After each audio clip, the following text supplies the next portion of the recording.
All right, very good. I'd like to invite everyone to stand for the Pledge of Allegiance. Pledge allegiance to the flag of the United States of America and to the republic for which it stands, one nation, under God, indivisible, with liberty and justice for all.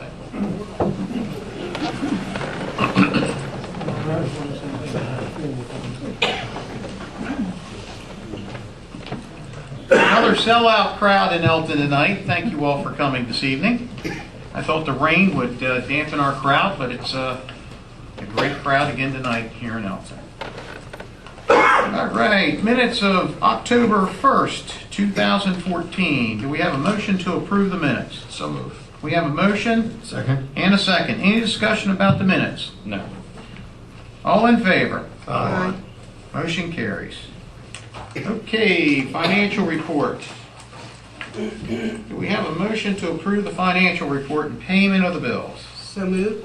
We have a motion Second. and a second. Discussion. Yes, there is. Is there any reason why, or is there any possibility to get the financial report prior to the meeting? I mean, it's detailed, well done, but I just don't think you can digest it. And I know previously we got it before, so I don't know what you're working with for that to happen. Just give it some consideration. Yes, we can, and we took extra time this time because there's 2 weeks off without a meeting, which meant vendors would have had to wait an extra week for their invoices to be paid. So we want to get as much in as we could, which, you know, we like the luxury of having a little bit more time to enter out the invoices for the checks that you're signing tonight. But we will go back on schedule, have the financial report done the day before the meeting. Thanks. I think it'd be good for everybody if that's the care. Thank you, Steve. I do have a couple questions. There's a payment to Upper Bay Counseling, and is that for like employee evaluations, or can someone tell me what that check means? I think that's exactly right. Give me 1 second. I can. The check says public safety. Public safety. I don't know what that entails though. Somebody else? You know, the Upper Bay Counseling is. Maybe that's where the doctor comes. 51373. You talk, please.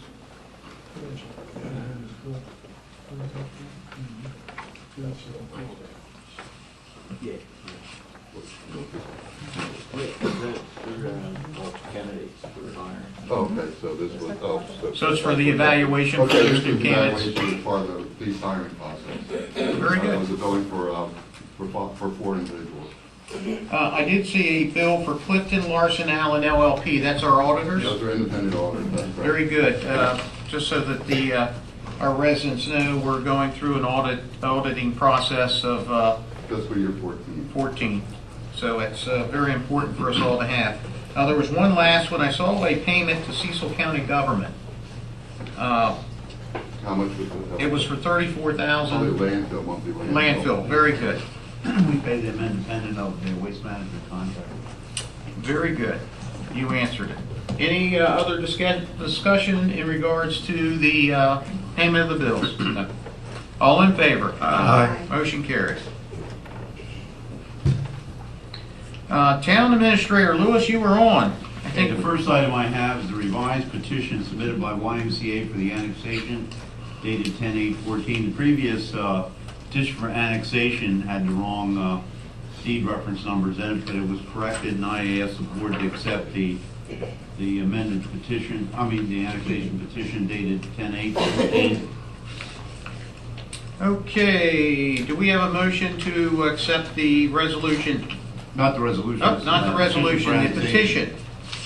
The revised petition So for moved. we have a motion Second. and a second. Any discussion about the revised petition? I have a couple questions. I didn't realize that the YMCA is tax exempt. Yes, you are. So one of the questions I had asked the last time, what was the added burden to the taxpayers moving forward, especially now that they're tax exempt? Well, an expense that taxpayers would bear would be for law enforcement services, for example. I don't know how much demand they're going to put on that, but Right. our police department would respond to any criminal or activities on those premises. And as far as checking, they're going to be using our sewage and water, right? They're already on water. We're going to connect them to sewer, but they have to pay for the construction of that. And the hookup fee? They have to pay hookup fees. Fair enough. Thank you. And I think, to add to that, if I remember correctly, the major facility cost that they're gonna be paying us is well over $100,000, is that correct? I think somewhere in there, 123. Actually, I think they got a grant for that. didn't they? I believe it is. I think George is out there somewhere. You got a grant for that, didn't you? Yes. Very good. So we had a motion and a second to accept the revised petition. Any other discussion? No. All in favor? Aye. Motion carries. Pursuant to that, the next item is I want to introduce annexation resolution A2 2014. This resolution initiates a process and is for the acreage of that property, roughly 34.611 acres, northeast corner of 279 and 40. The town currently is zoned BI under the county. We're going to propose, we're going to zone it C2 highway commercial because the activities for the YMCA would be permitted in the C2 zone in the town of Elkton. Planning Commission will hold a meeting on November 10th to discuss the annexation, and they will provide a recommendation for the highway commercial zoning. Mayor and Commissioners will hold a public hearing on December 3rd, and at that time, after the public hearing, accept comment, they can enact the resolution, which will become effective 45 days later, which would be January 17, 2015. The annexation resolution notice of public hearing will be advertised in the Cecil Whig on October 22nd, 29th, November 5th, and November 12th, as required by law. Because it's over 25 acres, it has to have 4 weeks advertising. The cost of advertising will be borne by the YMCA. A copy of the resolution and the annexation plan will go to the county council, to the director of planning and zoning, and to the Maryland Department of Planning for comment 30 days prior to the public hearing. A copy of the annexation resolution and plat showing the property is available at the town hall and available to the public anytime from now to the time it's enacted. And I did make a comment that this property is currently exempt. However, in the annexation resolution, it does, the town taxes would apply in the event that that property becomes exempt, excuse me. So if something should happen to the property sold in the future or something, then we would tax it. But currently, the YMCA is exempt from taxes.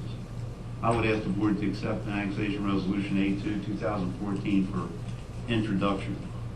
Do we have a motion to accept the annexation resolution A2-2014? So moved. We have a motion Second? and a second. Any discussion on the annexation resolution? No. All in favor? Aye. Motion carries. And I just got a quick note, the Orioles have lost. So I just wanted to let everyone know that they've been swept by the Kansas City Royals. So That puts a damper on the whole night. it's been a bad day. What was the final score? I don't know. I didn't get that information. 2-1. 2-1. Close game. Very good. Lou, you have one other item. Yeah, Thomas Jones, CPA, is he here? Yes, Mr. Tom Jones, would you like to come up and Sure. come on up? Mr. Jones has submitted a request to the town to eliminate one parking space in front of his office at 105 South Street. Tom, could you put that microphone in front of yourself and Sure. give your name and address and In order to Pull it to you, tell sir. what you're going to do. Thomas C. Jones, CPA. I currently have my office at 105 South Street. I went through a considerable expense to have an engineer's report done and design done, plus about $1,700 to put in a driveway to accommodate my car for security reasons, so I'm able to park next to my building. And my request was to eliminate the one parking spot in front of that driveway, because that's what I would have to do to have access to my property. Lou, do you have any feedback on this at all? Yeah, I had met with Mr. Jones, and I think our chief of police also met with him, and the chief of police, you want to say what you want to say, Matt? I don't see if there's any problem with it. Whatever length of curb is going to be cut out there, I don't know what the town code is on removing concrete and curb and whatnot, but it's consistent with a driveway entrance that already exists on South Street into the Berkeley building property. I don't see if there's going to be any difference for Mr. Jones's driveway entrance as compared to that driveway entrance that already exists. Tom, I guess I actually came by this morning and came by your place about 9 o'clock this morning and took a look at the area. And I guess the one thing that kind of stuck out to me, and I guess probably need your feedback on it, I can see exactly where you want to put your parking space or your driveway. My concern was it's not a turnaround driveway. Are you going to feel pretty comfortable in backing up onto South Street? Because that can be, I'm picturing that we're going to have cars and cars, and you're going to be here, and you got your curb cut, and you're going to pull in, unless you decide to back in each and every time, and Right. that's your call. But what I could see is it's not going to be the easiest for you to visually see to get back out onto the street, and that was a concern, the only concern, quite frankly, that I had. And I just wanted to also make you aware, the town itself, and it could change from this administration to the next administration, but currently we have the parking meters on vacation per se, and I think that we will absolutely have a firm decision by the end of the year on which way we're going to go, whether we keep the meters there or if we remove the meters or whatever we do. We're going to come to a head on this and move on. But I did notice there was more and more people parking on South Street today than normal. So I guess all I'm saying to you, did you realize that it may not be the easiest to back out, especially if there's no meters, and is it an added expense that you're going to go through if we decide not to move forward with the meters?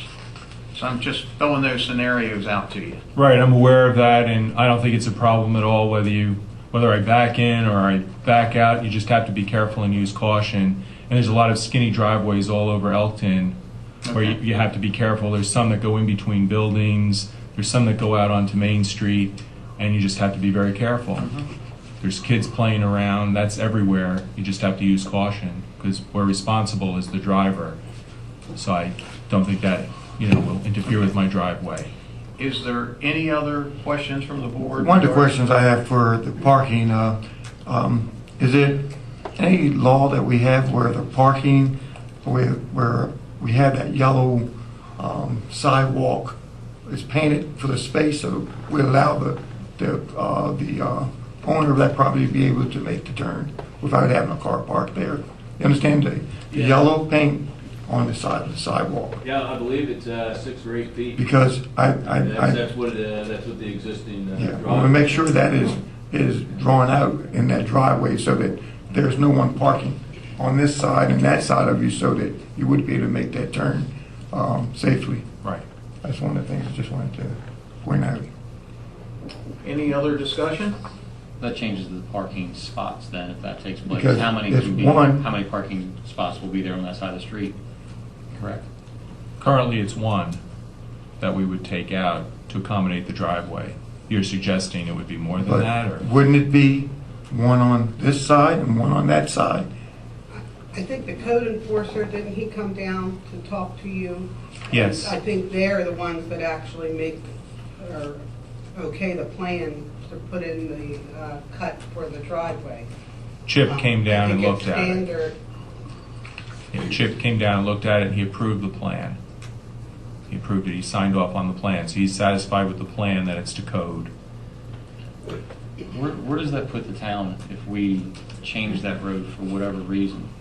That sidewalk right there, if we needed to shut off your driveway, what position does that put the town in? Can we or can we not?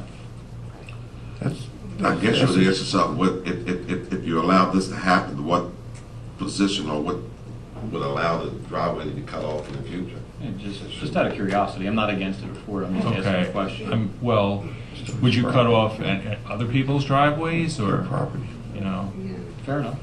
I mean, there's a lot of little driveways all along Main Street that go out to Main Street. And South Street is off Main Street. So it's not like it's, you know, it's on the other side where I'm at. I'm not like right next to the courthouse. I think with Lewis's email, correct me if I'm wrong, the email stated we are to give permission to lose one parking spot.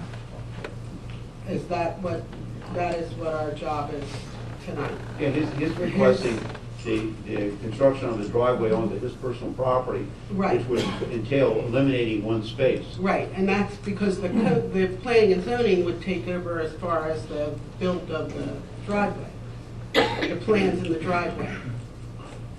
He would go through with them, not us. We're here to say, can you, Because you're cannot eliminating a space. eliminate a space. Right. You don't approve the plan, that's Right.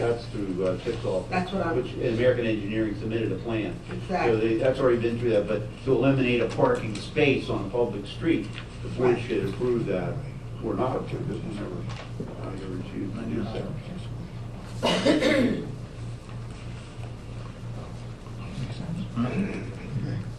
Okay, any other discussion? Does anyone want to move forward with this tonight? Is there a motion to move forward with it for Mr. Jones? I will make a motion to accept the request of Tom Jones for removal of a parking space adjacent to 105 South Street to accommodate the driveway. We have a motion. Do we have a second? Second motion. We have a second. Is there any further discussion? I'm still concerned with the driveway being put in, parking that one elimination for that one space. If Mr. Jones was to park, move that, at least I could draw a picture, but anyway.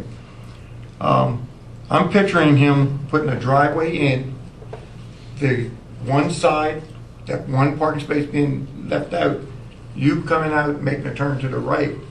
There's a car parked there. That's not gonna allow you enough room to make that turn. That's my concern. And I know it's a valid issue that I'm bringing up. Whether or not you come in all the time on the right, that parking space is missing. Or if you take off on the right, wherever, people, they don't know that you own that driveway and you're doing all this. But we do because you're coming to the board. But that parking space and on the other side of you may be vacant. I mean, not vacant, may be occupied. So I'm just concerned about losing two spaces per se to one. We're agreeing on one, but I can see that this second. There's actually plenty of room there, just removing the one space. I looked at it. There's plenty of room to go in. It's more than adequate, and I've looked at other driveways around Elkton. They have the same thing. Right, I just want to bring up my concern. Can I offer a suggestion that we withhold on this, table this, until we go out on the 19th, I believe, for the workshop, and do the same then, actually being there in person as we did when we went to Wawa? I mean, there's no urgency for this to occur, is it, sir? What does that? There is. I have a contractor lined up, and I was going to pick up the plans Well, tomorrow. we're only talking a few weeks. There won't be a few weeks left because the cement has to have time to cure. There's only a couple of, they wanted to put the But driveway you have in. somebody to do it now when you hasn't even approved it. I had somebody lined up to look at it I think you missed my point, but I'm because just offering a suggestion to the board, that's all I'm saying. there's only so much time left in the year to pour the concrete. Oh, we can pour, well, that's neither here, but you pour concrete year round, but that's not a problem. We currently have a motion and a second on the floor. Now, we can move forward with a vote, or we can have more discussion. If we move forward with a vote, I'm not sure how it's going to fly right now, quite frankly. Well, I just brought up my concern, but I'm planning on moving towards the way the planning board has already looked it over. Well, not the planning board, the chair, and the building code enforcement. If he's the one that looked over the plans and it's within the rights of the town's codes, then I'm good for it. I just wanted to bring up my concern. Yeah, Chip did look at it and approve the plans. Very good. We had a motion and a second. All in favor? Aye. Motion carries. Thank you. Thank you, Tom. Thank you very much. Okay. That's all I have. Thank you, Lou. I have a handful of things tonight. Okay, I guess I'm going to kind of go right on down the line with some old business. And I think the one thing that we talked about was a water audit. And I know that I've talked to the Public Works Department, I spoke to Finance, I've spoke to Administration, and I guess I'm here to kind of ask the board for some assistance here. I believe that this water audit is very, very important for the town of Elkton. I think that we're producing X amount of water, we're selling X amount of water, and there's a gap of X amount of water in between that we need to identify where this water is going. And it could be that we're having anything from water being lost in some of the old pipes. It could be from residents not being charged properly. It could be from faulty meters. There's a lot of different avenues. But after our meeting in here the other night with Sydney, what's Sydney's last name? Ocho Patini. Okay, easy for you to say. He did a very nice job on that presentation, and one of the things that we keep coming back to was about the stormwater that we may be even putting into our sewer system. I think it's very important now that we move forward and do this audit in every individual home and business, identify the meters, identify if they're working properly, and also to identify whether or not they're pumping, and I'm bringing this up politely, whether they're pumping stormwater into the sewer drain. And I'm not looking at trying to create any fines for anybody out there, but I think we need to do this to be compliant with where the state wants us to be and by the year 2020 to 2025. There's a huge push on making sure that we're in compliance, and if we don't get in compliance, then they're going to start pulling back. There's issues along with that. So kind of what I'm proposing here is, I know that we're short-staffed, and I know that's the reason. I know that we're short-handed in Public Works. I know we don't really have the folks in Finance can do it.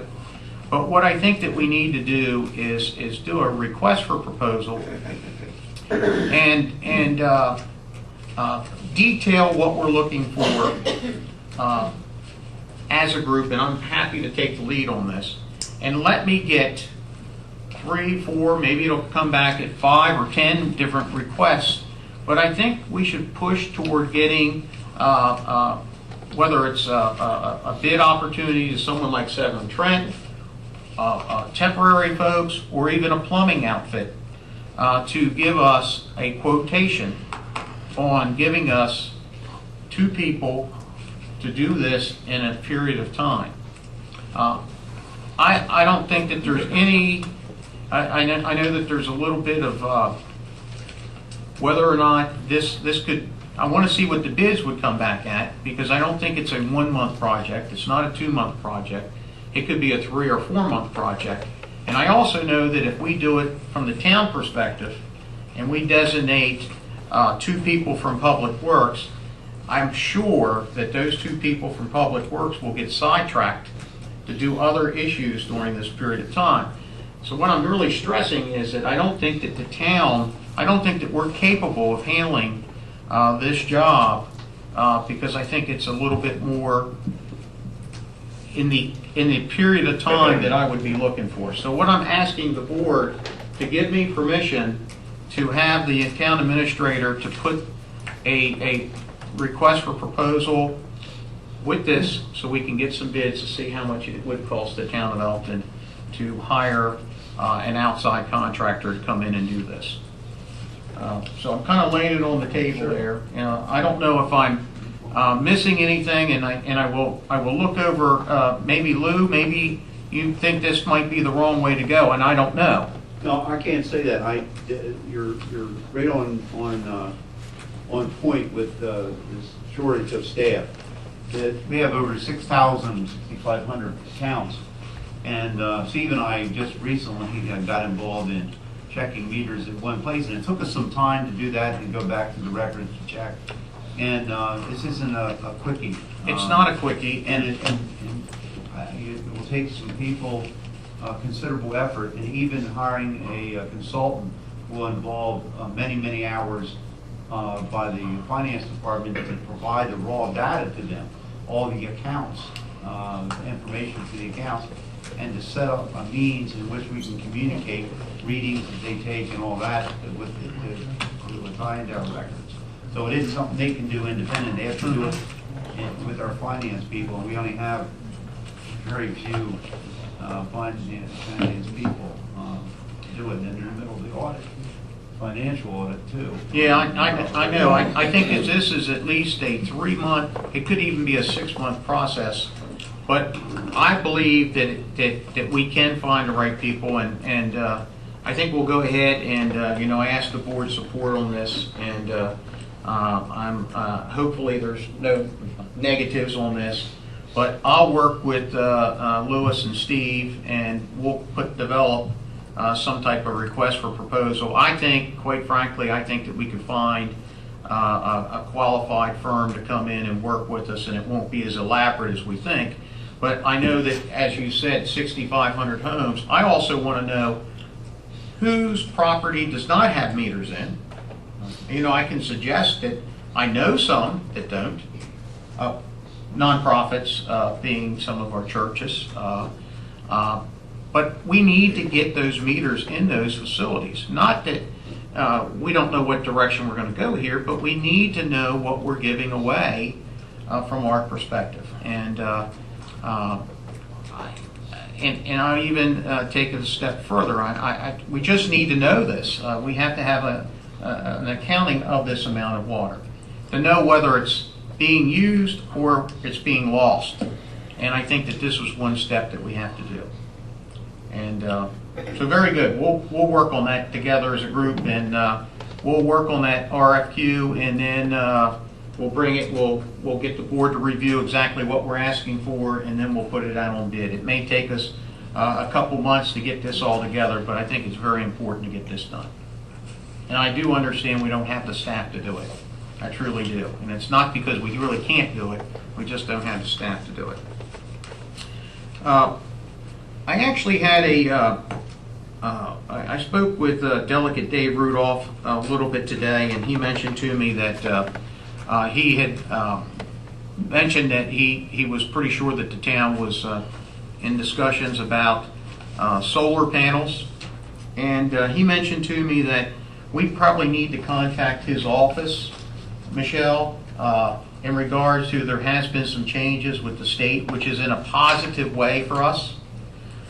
So he thought that we shouldn't commit to anybody until we hear what these changes are, because there's some positive things he was bringing to the table. And I don't know how far along we are. I don't think we've met with Standard Solar and give them data and access to our Delmarva account. Yes, which is do fine. Analysis, that types of things. We haven't signed any agreement. Yeah, I know we didn't sign anything, but he made it. He said that there's some positive things in the solar panel business. It could be a very huge benefit for the town of Elkton, and I think we have to weigh those options. So we need to get that information from Delegate Dave. He's always looking out for the town of Elkton, I must say. I saw where we made a payment to Sam's Construction LLC for, and I'm assuming was that for all the work that's been done? Up to that date. Up to that date. I knew that there was one property that was on there, and the resident that lives by there and calls me all the time, and it was 106 South Tartan. But it must be, it was a drain area, so it's probably ready to get looked at. But I just wanted to bring that up, that I know it was on the list, So I know it wasn't done, so hopefully that's one of the projects they're getting ready to do. I'm going to be all over the place, but I wanted to kind of finish up on the old business for me. And I know that I brought this up at the last meeting, and I wanted just to mention about, for the public that might be here wanting to know if the Ethics Board had met today. We had a member of the Ethics Board that is ill. I know that Michelle had spoke to him today. By Monday, he felt he might be in better shape to give an answer to when they can meet. But there was going to be, the board was going to meet today. And I wanted to bring up, once again, if anyone has any information or no information, and it's more substantial than just an email copy or pictures, and it's basically a hearsay or whether it's your opinion, you can certainly give that to the Ethics Board. I want to continue to stress that we're not the judge and jury up here, and we're not the prosecutor over here. And I know I kind of repeated myself at the last meeting, from the last meeting, but if there is any information that can help move this thing along faster forward and get it cleared up, it's just like it's almost like an anchor on all of our backs up here. We want to get these issues squared away, and we want to be completely open and honest about everything that we do up here. But I want to continue to say that we're here to conduct our town business the best we can. I know we all interpret things a little bit differently when it comes to these matters, but please, if you have anything, continue to take it to the correct individuals on that. So I wanted to bring that up, and I know that's all the old business, but I got a lot of new business I'm going to bring up also. But all right, well, DJ, you're on for the old business. Let me just piggyback real quick off of the last thing you just said about. Yeah. A couple weeks ago, the mayor also said that we're all people. Just because we sit up here, we're no different. One thing that I do differ a little bit on this, and we are Team Elkton, is that I do want people to say something, and then we can say where you should go after that. I don't want anybody to bite their tongue, because personally, I'll talk about it. I won't answer to anybody that's going to be demeaning, belligerent, aggressive or anything like that. But if you have questions, in my eyes, this is a town hall meeting. This isn't our meeting, this is your meeting. So I would encourage anybody that does have anything to say to please say it. And then, like the mayor had said one time, look, we're not the judge and jury. You're going to have to take it to such and such. But to say we, I'm not part of that we. I do want to hear exactly what you have to say, if it's about me, if it's about anybody else, and then we can take it from there. That's all I have for old. How does the rest of the board feel about that? About what DJ just said? Yeah. We're Team Elkton. I think all should be on one accord, straightly aligned together. Mhm. That's what we're here for. And we're not judge and jury. Sometimes people coming and taking pot shot at other people. It's not good, and it's the wrong place to do that. Very good. Charlie, you have anything on old business? Old business, Lords, we had talked some time ago about a bridge, a walkway along the bridge on Delaware Avenue. Whatever happened to that? It's in design. It's under design. Spring. It's being designed. I don't think it's funded for construction, but I know it's in design. Matter of fact, I'm meeting with Larry Gridline for an unrelated matter on Friday, and I asked him what the status is, but it's in a design phase. The status of Wawa, a lot of people have asked about that, particularly people who live along that area, along Route 40. Is there a status of that? I called Michelle last week, and she said it may have had something to do with the turn radius of trucks on landing lane. I mean, that was a hypothetical, I guess. But what is the status of that? Or do you know? I don't know. I can give you a little bit more information. I talked with Terry in the planning department, and she said that they were going back and forth with State Highway regarding ingress and egress to the property. And that'll tell you that's going to be Route 40. And around the House, Lewis, you met with the administration there. There was a concern. Randall House. Mary Randall House about No, I didn't meet him. I think Steve With the water bill? said. Steve met with the Meeting grounds. The meeting ground. I'm not also talking about the water, I'm talking about sometimes how the people are out there in the morning and coming through and what have you. It's in their cooperation to have them to be more so on their property rather than be, coming through that area. I think there was a request made by someone in that area. Go ahead. I think there was a question about why can't they meet on the front porch or Right, that's what I'm instead of intervening with the activity next door to them. I think it was during our work session, Right. Or no, the last lady, last meeting, she said she would take a look at that, having the people assemble in the front instead of the back of the building just migrating there. And also oftentimes there is a funeral home on the corner, and I know that's their business, and the corner is different, just asking their cooperation on something like a funeral is going on as well. I think there was a number of things that were there for them to try to be cooperative with. And that should do it, Robbie. All right.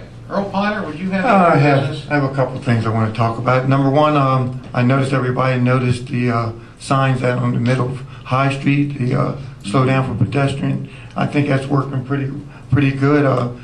Did see a few speeders coming through still. Looked like they didn't notice the sign, but I noticed that the last couple of days. But I did. I want to commend the town for the effort to try to at least address that. Then for email that Mr.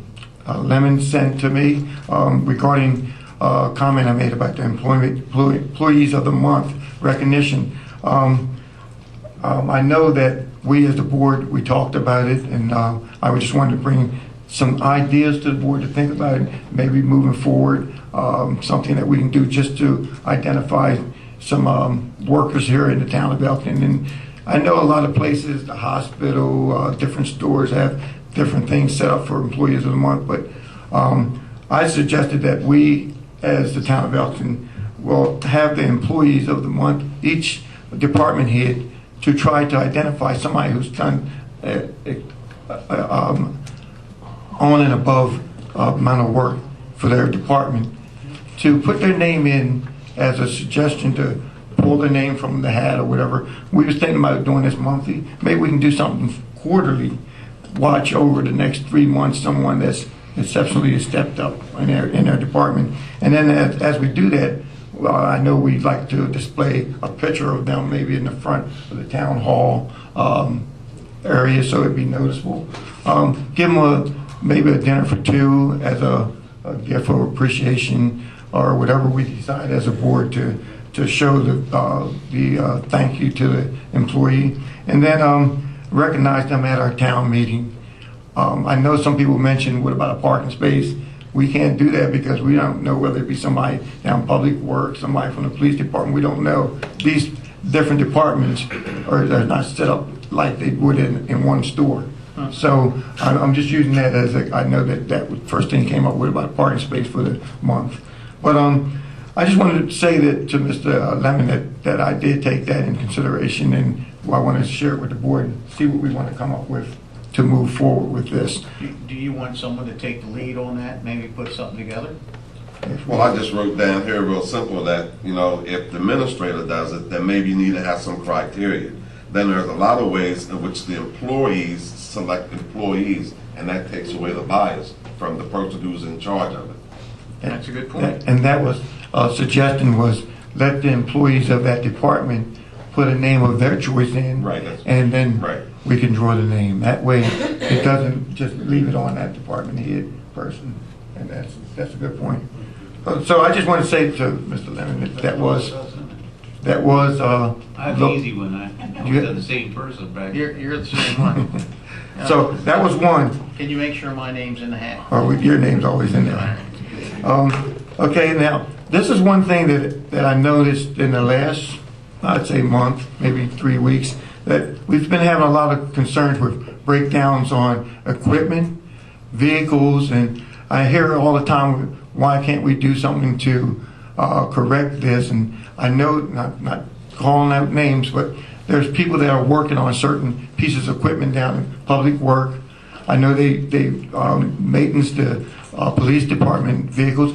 And by looking at this, I saw something 2 weeks ago where we had a breakdown in the Meadow Park with one of our lawnmowers. And I actually questioned the employee and asked him when was the last time the lawnmower was serviced. The answer was it has never been serviced. Now, by saying that, automatically brought in a red bulb, just lit me up, because I know that a couple places where I worked, we've always had a preventive maintenance plan for not just one piece of vehicle or one piece of equipment, but we set in place a monthly inspection on that piece of equipment, vehicle, and also before using it. Now, in order to keep the vehicle or equipment running longer and make sure it's safe, because that's the first thing that came to my mind. How safe is that lawnmower, first of all, before you get on it to cut that grass? Or the blade's going to fly off? When did you check it last? So by saying that, here's what my suggestion to the board is. With my concerns with the equipment at DPW, I want to know if there's a procedure that is in place, first of all, for the vehicles and the equipment, and is it running properly?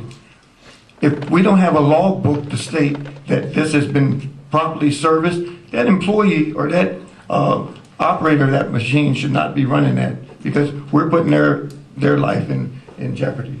So do we have a preventive maintenance procedure? And I checked with the water sewer plant, and Ken Benner said they have one they would be glad to share with the public work. I don't know whether they have this, Lord, or not, but Louis, but I'm bringing this up because it's a concern of mine. And if we don't have something in place, I was going to ask for records of these these pieces of equipment, but that's not my job to ask for that. But if not, we need to start servicing, and I'm asking for this right away. Servicing, putting it in, documenting, and what piece of equipment needs to be taken off hand so that we can get serviced. Now, I know we talk about we only have 1 or 2 operators down there that do that. Each employee could take a part in this and servicing itself by checking this as a preventive maintenance once a month or once every 3 months, and making sure that the bolts are tight, the bands are on there, don't need to redo the straps or whatever. These things are very important. So I'm asking that we do put something in place.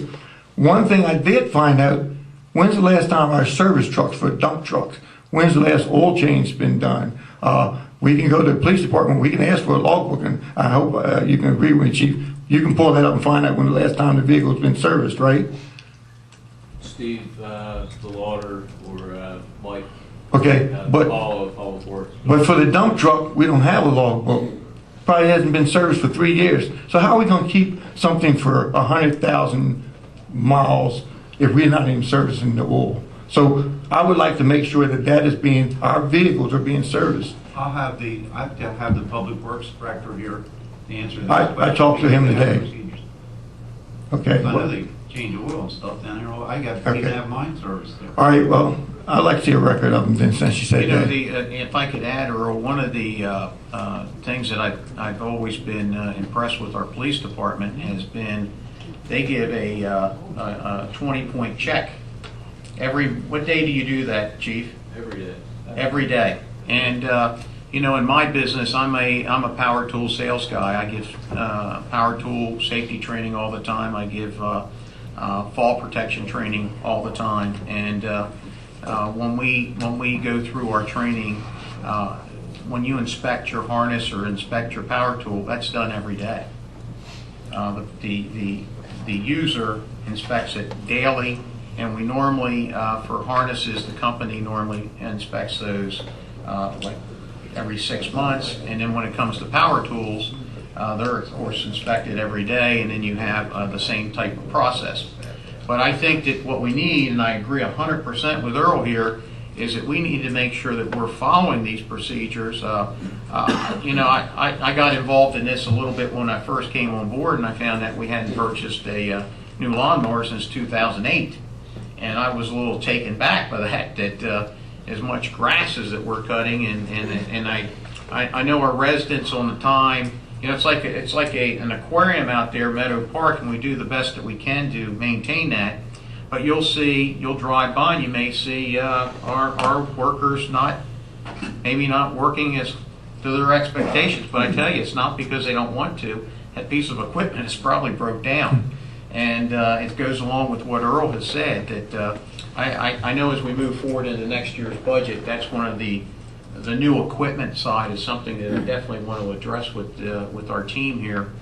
And but I do agree with you. We need to know, are these things being serviced? And there's no excuse that if we can't show that we've been oil change or routine maintenance, it has to be done. Has to be done. No excuse for it.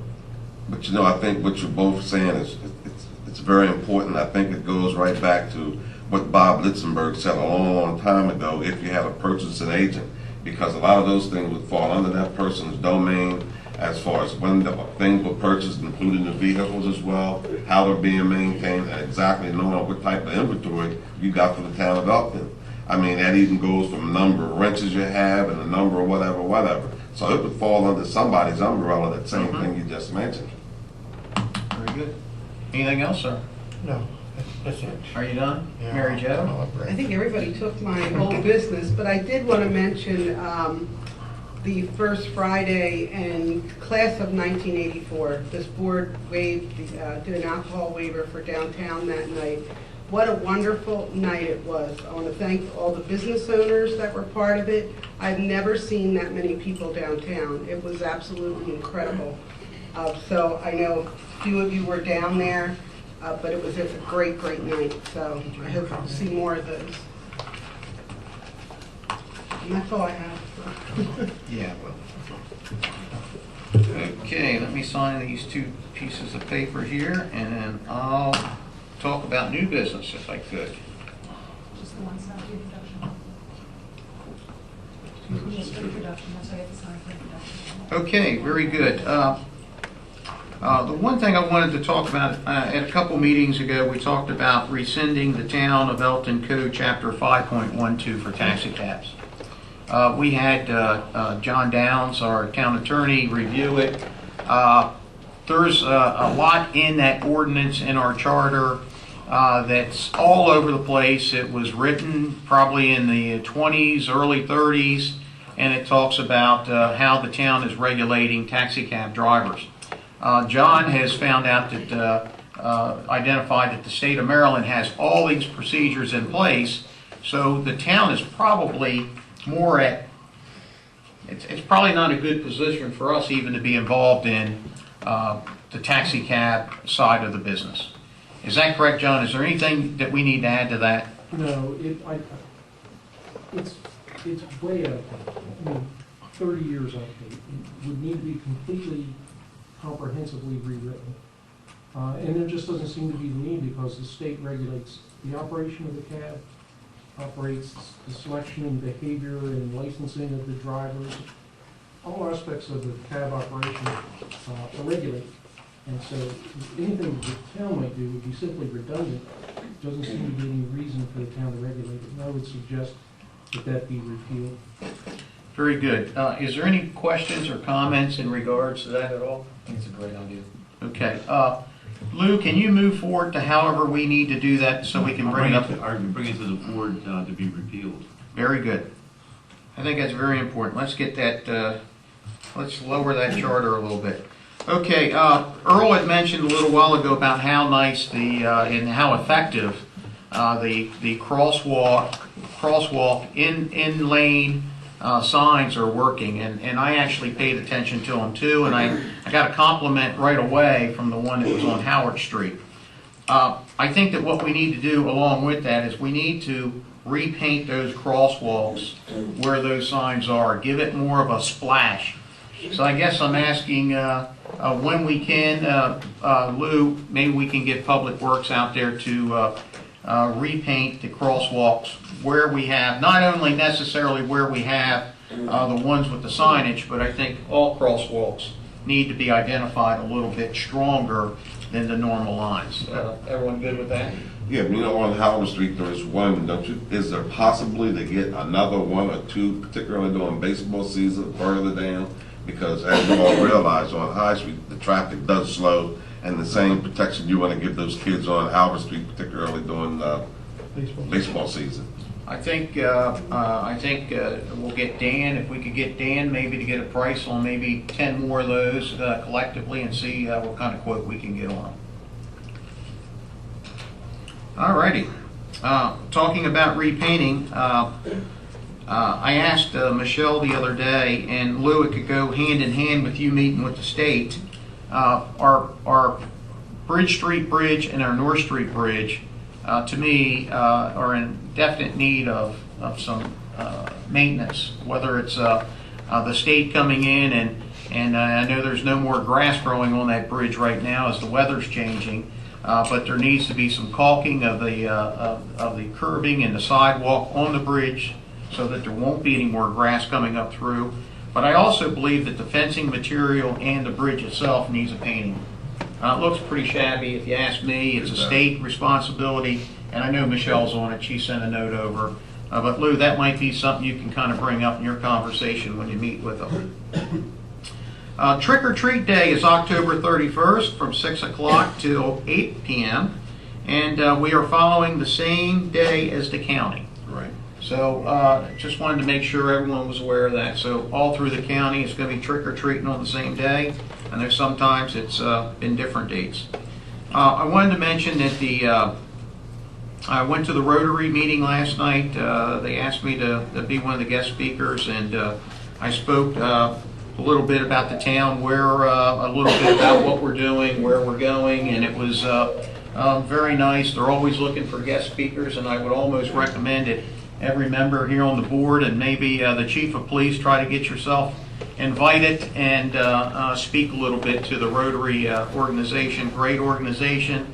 They've been here for over 90 years, and I think it's a good group of people that are really bleed for our community. I wanted to mention I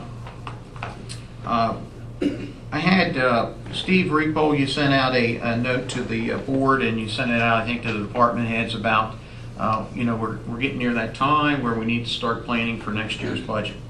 And I agree with you wholeheartedly. We got that out.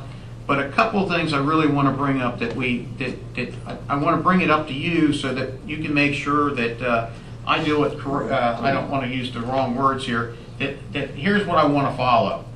And I'll use an example when we come to like community promotion. We have a lot of charitable organizations that we'd like to give money to, and whether they're deserving or not deserving, I want to kind of get the message out that anyone that's going to put a request in, they need to start putting a request in now for monies from the town. I remember many years ago when I served the town of Elkton, at one time, I think we even gave like $10,000 of the Cecil County Library. We did. And then it dropped down. I know over the years we gave money to the Elkton High School. We gave money to the Little League, the Junior Football League. There was a whole list, the Red Cross, which is all well and good because we'll vote on that, whatever we do. But I think what was nice about it was spelled out. And I think in our budget today, we have a kind of a catch-all for community development, and I'd like to have that catch-all be specified on who we're going to give this money to so that everyone's aware who our community money's going to. I know that we just did the booster of the bands, and it came out of that community money because I know there's always a little bit extra throughout the course of the year that we have a little bit of flexibility. But I want that spelled out as we start to move forward, and I also want to make sure that, and I hope that the people that are watching the videotape, if there is any request for charitable donations from the town of Elkton, please get your request in soon because we're going to start making those decisions first of the year as this team starts to move forward. And I agree with DJ, we are a team, and we're going to make sure that's right. So I want to spell that out as we move forward.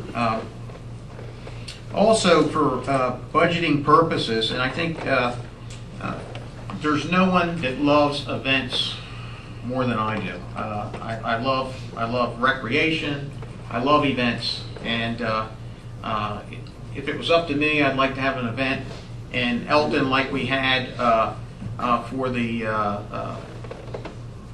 alumni class and the first Friday. There was action in the town of Elkton like you'd never seen before, and it was a good crowd. I wish that we had, at this point, more business people in our town that could have enjoyed that. But I know that the folks that own several of the stores that were open said they had wonderful nights, and it was a great night. As we move forward, and that's my goal as we move forward, is to have many, many events in the town of Elkton.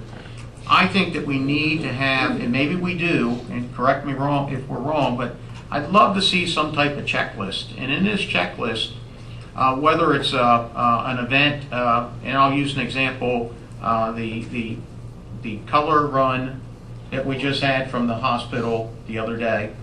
I'd like to see some type of checklist that the customer needs to fill out, and they need to specify to us, do they need police protection? Do they need road closed? Do they need electric for different areas? And then I need that to kind of go to the finance office so we can kind of project what our cost of overtime is, our cost of doing business for the community good. I'm not saying that I'm looking at having anyone pay for those services, but I think we need to know it, because when we get to that, going back to the community promotion side of the business, we need to be able to show that we budgeted for this amount of money in this manner. I don't want it to be budgeted in this manner for overtime for all employees or for policing. And maybe we do have that report, and if we do, I'd like to see it and make sure that I'd like to follow it or try to tweak it a little bit. But I'd like to see something like that. Do you guys kind of agree with it? Absolutely. Yeah, I think it would be a positive thing.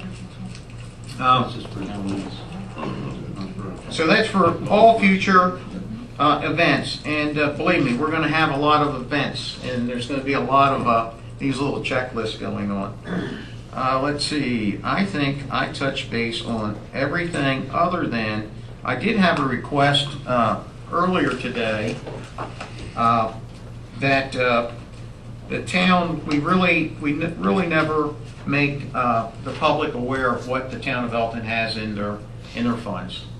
And I think it's important, and I'm going to try to do this, whether it's monthly, it's right here in front of me, so I could do it every week per se, but I think it's very important to let everyone know the amount of money that the town of Elkton does have in their accounts, and to give us some accountability so you can follow me and you say, Mayor, you told us you had this much, where did it all go from?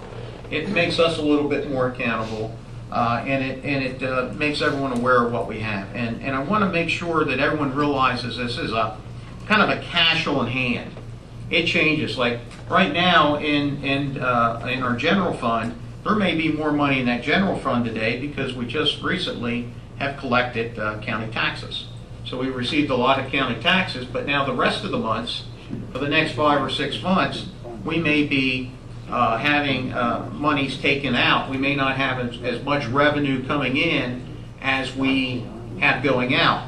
But I just wanted to mention, I was very surprised that here we're in month, let's see, let me get my fingers out so I can count. I'm not taking my shoes off, but we had July, August, September, October. So we're in the 4th month, and we collected almost $600,000 last month in revenue, and our expense was $430,000. So it was a positive to the town of Elkton. We gained, but I can tell you next month it may be the complete opposite, and as we move forward. But as of today, I want to make everyone aware that our general fund has close to $4,400,000 in it. So that's our general fund. That's including just on a cash basis. It could change tomorrow. By the end of the year, actually I would suspect that our general fund will probably go down to around $1 million. That's just a guess to me. Our water fund is pretty consistent. Our water fund is based upon what we pay in our water bills and additional monies as we move forward. Now, out of this fund, I think it'll stay pretty consistent I may be wrong with this, but currently the town of Elkton has about $1.5 million in our water fund. In our sewer fund, we currently have close to $7 million in our sewer fund. Our major facility fund, we have about $5.5 million in our major facility fund. So I think that's important to know. Our major facility money is the money that we've been getting, that we collect from hookup fees, new businesses, and and as we're talking aloud, I know that the YMCA is actually going to bring in an extra $120,000. That's where that money goes. And the major facility money, in my view, is the money that we use for plant upgrades. If we need to put bridges in or pay down, we'll never put a bridge in, maybe a footbridge. That footbridge I want to put in, we may use to put that in. But I wanted to make it very clear that the town is in very good shape.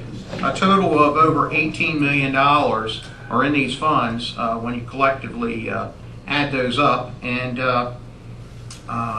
this is separate from this is our police pension, which I don't have that exact number, but that's really not. It's in an actuary's hands or a trust fund, which really doesn't have anything to do with our town business per se, but it is a separate account, and that's being handled on that end. And I also want to make everyone aware that the debt obligation that the town of Elkton is currently under.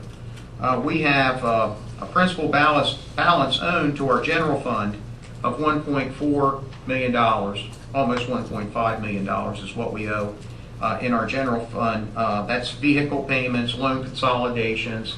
So that's what we actually owe, the town of Elkton owes. And for the sewer fund, which was mostly the renovation and the new plant, the total amount owed on that right now is $15 million. So we owe $15 million, what's left of the new plant and other items. And but I think by the numbers that I just said to everyone, I think that you'll realize that we are in pretty good financial shape. And I hope that the accounting process that we're getting done now will say the same thing that I'm telling you. But I'm going to try to do this at least once a month, and I hope I don't bore everyone when I tell them all these numbers. But I think it is extremely important that people know where we stand at today. That was all I had on my new business. Miss Mary Jo, you're on. I appreciate you doing that, Rob. I think that's a great idea. Well, I'm going to go back to the code book, you bringing up the taxi cab code. I had brought this up several months ago as well. I think we need to go through that book, and I believe former Mayor Jim Kraus was here at that meeting about having a professional come in to do that. It is outdated, it's very outdated. There are some rules that are with the state of Maryland that we don't have to have in there. So I really think we need to go through that code book. I would agree with you 100%. Now, John, how do you feel about that? Do you want to take one section at a time, or do you think that we should bring in someone to kind of overview it? You've been looking through our charter. How do you feel about that? I think there's a lot that needs to be done in there, that's for sure. What we've been doing is sort of taking it, I don't want to say piecemeal, but as issues have maybe arisen or it's been identified that there's something specific that needs to be looked at. But I think there's something to be said about doing the comprehensive relook from top to bottom. And that's probably not something within the auspices of the town attorney. You may want to contract outside for that kind of review. I know there are some issues that some of you have raised individually that you'd like to take a look at, and we're looking at those things. So I would just defer. I mean, if you want it done quickly, then you probably would contract it outside. Lou, can you get some? And normally at the MML, they always have people there who specialize in reviewing charters and codes for municipalities. I know several they can contact. Very good. Would the board want to meet a couple of them beforehand, or do we want to just get Lou to get some pricing on reviewing the? You want to meet any of the recodification people, or just get him to get a quotation on it? That'd be a quotation on it. Looking for the best value. What's that? Whatever the best value is. All right, Lou, just get some prices for us. Thank you. Thank you. And also, I do want to mention the Halloween parade coming up. We mentioned Halloween, but we do have a huge parade October 24th.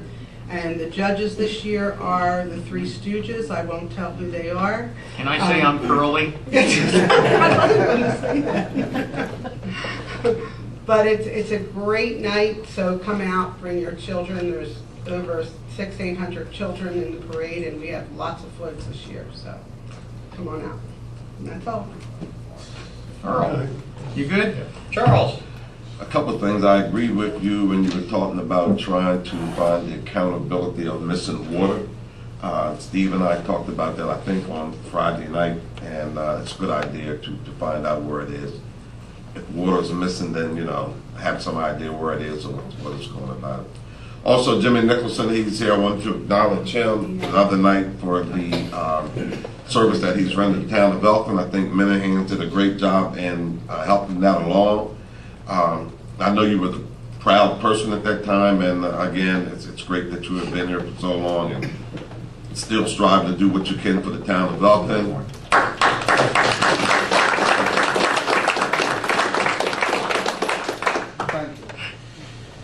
And as I reflect back, I remember him when I was a kid. He used to play basketball. A lot of people probably didn't even realize that. And also, he had a nickname that started with a Z, and I'll just leave it at that.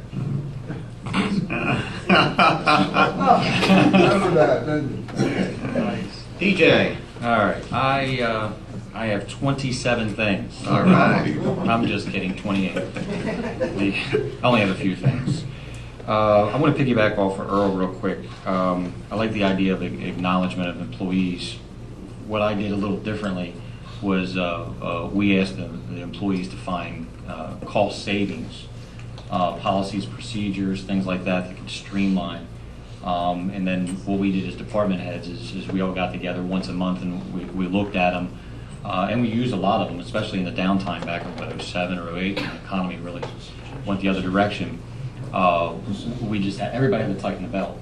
But we found that to be more beneficial both as a business and also the employee, and you recognize them, for whatever. We actually sent a couple of them out to dinner that found substantial savings through policies and procedures. So I like the idea, but I'd like to throw in some type of cost savings.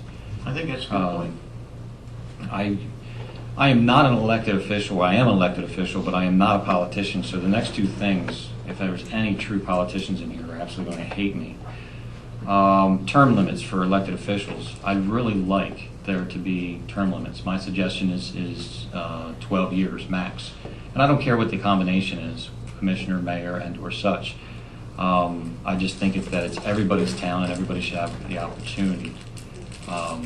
Now, some people think that that's ridiculous. Okay. But I think there needs to be some type of term limits. I think there needs to be some type of turnover going on. So if we could look into what other people have, I really like that. This is new business to me, but old business to, new business to Rob and I, old business to the rest of you. Before the election day actually gets here, I really would like to change the election day now instead of when I start to run, then all of a sudden it's changed. So my proposal is actually the last, no, it's not the last, it's the third Tuesday, right, of May is what we normally do? Fourth Tuesday? I think it's third Tuesday is what it was. Could be wrong. I'd like to change it. I was looking at everything because you're going to have to bring everything back. Filing deadlines and such. And I would like to do the third Tuesday of April. Seems to be the best fit when I'm looking at the calendars. Also, it gives somebody said the first of the year, and I didn't like that only because being selfish, I don't want to walk around when it's frigid outside knocking on doors asking for somebody's vote. So I think March, April, it gives enough time that it's nice enough weather that we'd have the opportunity, anybody that wanted to be elected, to go around, knock on doors, pass out flyers. The other thing is accountability for elected officials. I could not find anything in there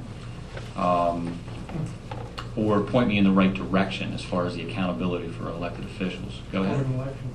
Excuse me? An election. An election? All right. So basically, if I do anything wrong, No, I. You I said that understand what part- I'm saying? Yeah, I said that partly facetiously, but there is the ethics review that is for any town official, any of that sort of thing. So that's really what that is for. Right, and that just comes with a fine. I didn't see where there's anything, am I I don't even wrong? think there's a fine. So there's no accountability, basically, for me, other than election. That's it. I just think that's wrong. I'd like to see what other municipalities would Comment that do. if you do something illegal, you're subject to criminal prosecution. Right. So, I mean, it's not like you can do anything, you can do anything legal. No, you Yeah. understand. I hope you understand what I'm saying. I understand that. I just want to make sure. I'd like to find out if there's other municipalities that have some type of accountability for their elected officials. I'm sitting here listening to everything and a hell of a lot of good ideas. A lot of excitement, but one thing that I keep hearing is a lot of spending. And we do have money in the bank, 4.5 mil. Some of that's already allocated to other things that we can't touch. My problem is last year, somewhere around $750,000 we had to take from the general fund to balance the budget. I'm right with that, right? 750,000 thereabouts. 53. 753. I was off by 3,000. The year before was a little over 900,000. Is that right? Just shy of $1 million we had to take from the general fund. That's what the budget is, right? All right. My problem with that is taking a look at long term, is that we're constantly taking from this fund and we're not replenishing that money anyway. At some point in time, we have to stop the spending. I love the idea of lots of things going on downtown, and I like the accountability, Mayor, that you're bringing up. I think it's a fantastic idea. I got an email the other day about natural gas prices going up, and it was 30,000 more to our water plant. Is that right? Water sewage, and another 10,000 here. So that's another $40,000 that we didn't budget for. We're taking out parking meters, and I hate bringing that up, God, but it is a revenue source on one side of it. It is. So you have somewhere of $25,000 we're going to be out this coming budget. We don't have central purchasing to keep any type of accountability for value savings or value spending. We have nothing there at all. We don't have any plans for expanding job offers or bringing business in here that's offering jobs. We have nothing in the works for that. At some point in time, we're going to have to, because the way we're going by my math, we might have 5.5 years. I mean, or we raise taxes. And let me tell you something, I'm not voting for that. So moving forward, I really think that we need to have those hard, deep discussions of not just about all of the great things, because there's a lot of great things that's happening in the town. This is not all doom and gloom. I mean, there really is. I mean, I wish things wouldn't happen on Thursday as much as they do, because I got to work late. I'd like to come down and see these things.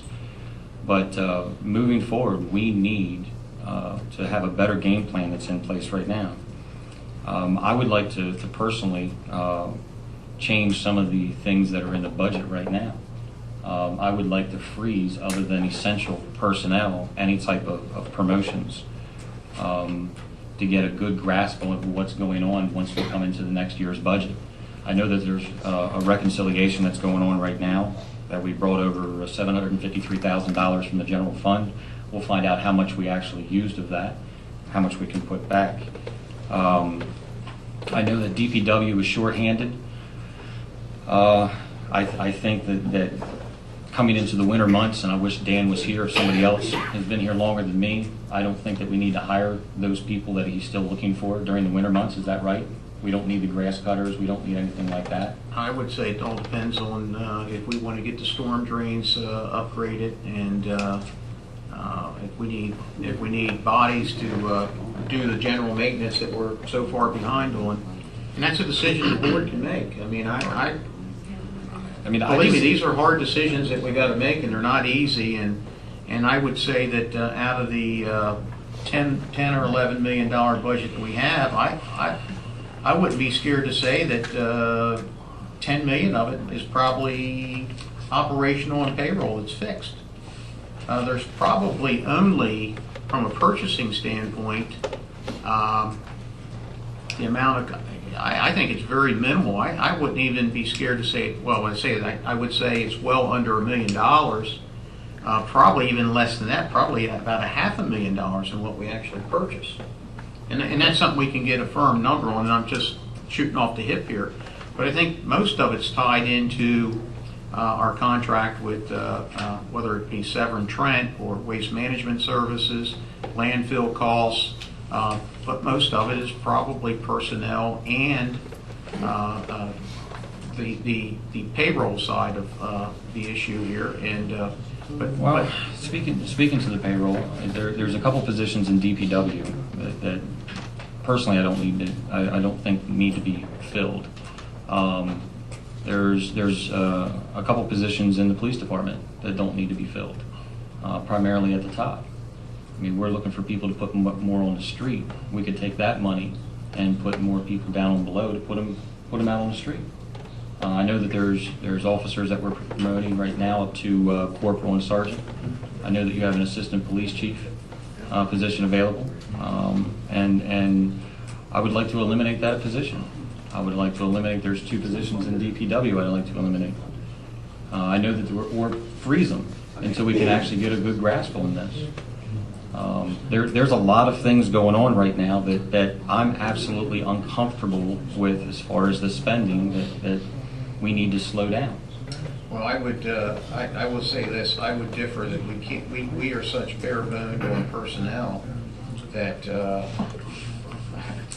I think the shock that we're going to get is when we meet with the department heads in January or I guess starting in December for the budgeting process, and you're going to see that probably Public Works is going to put in for 8, 9, 10 people. I would kind of think is kind of what I would think that where they're coming at.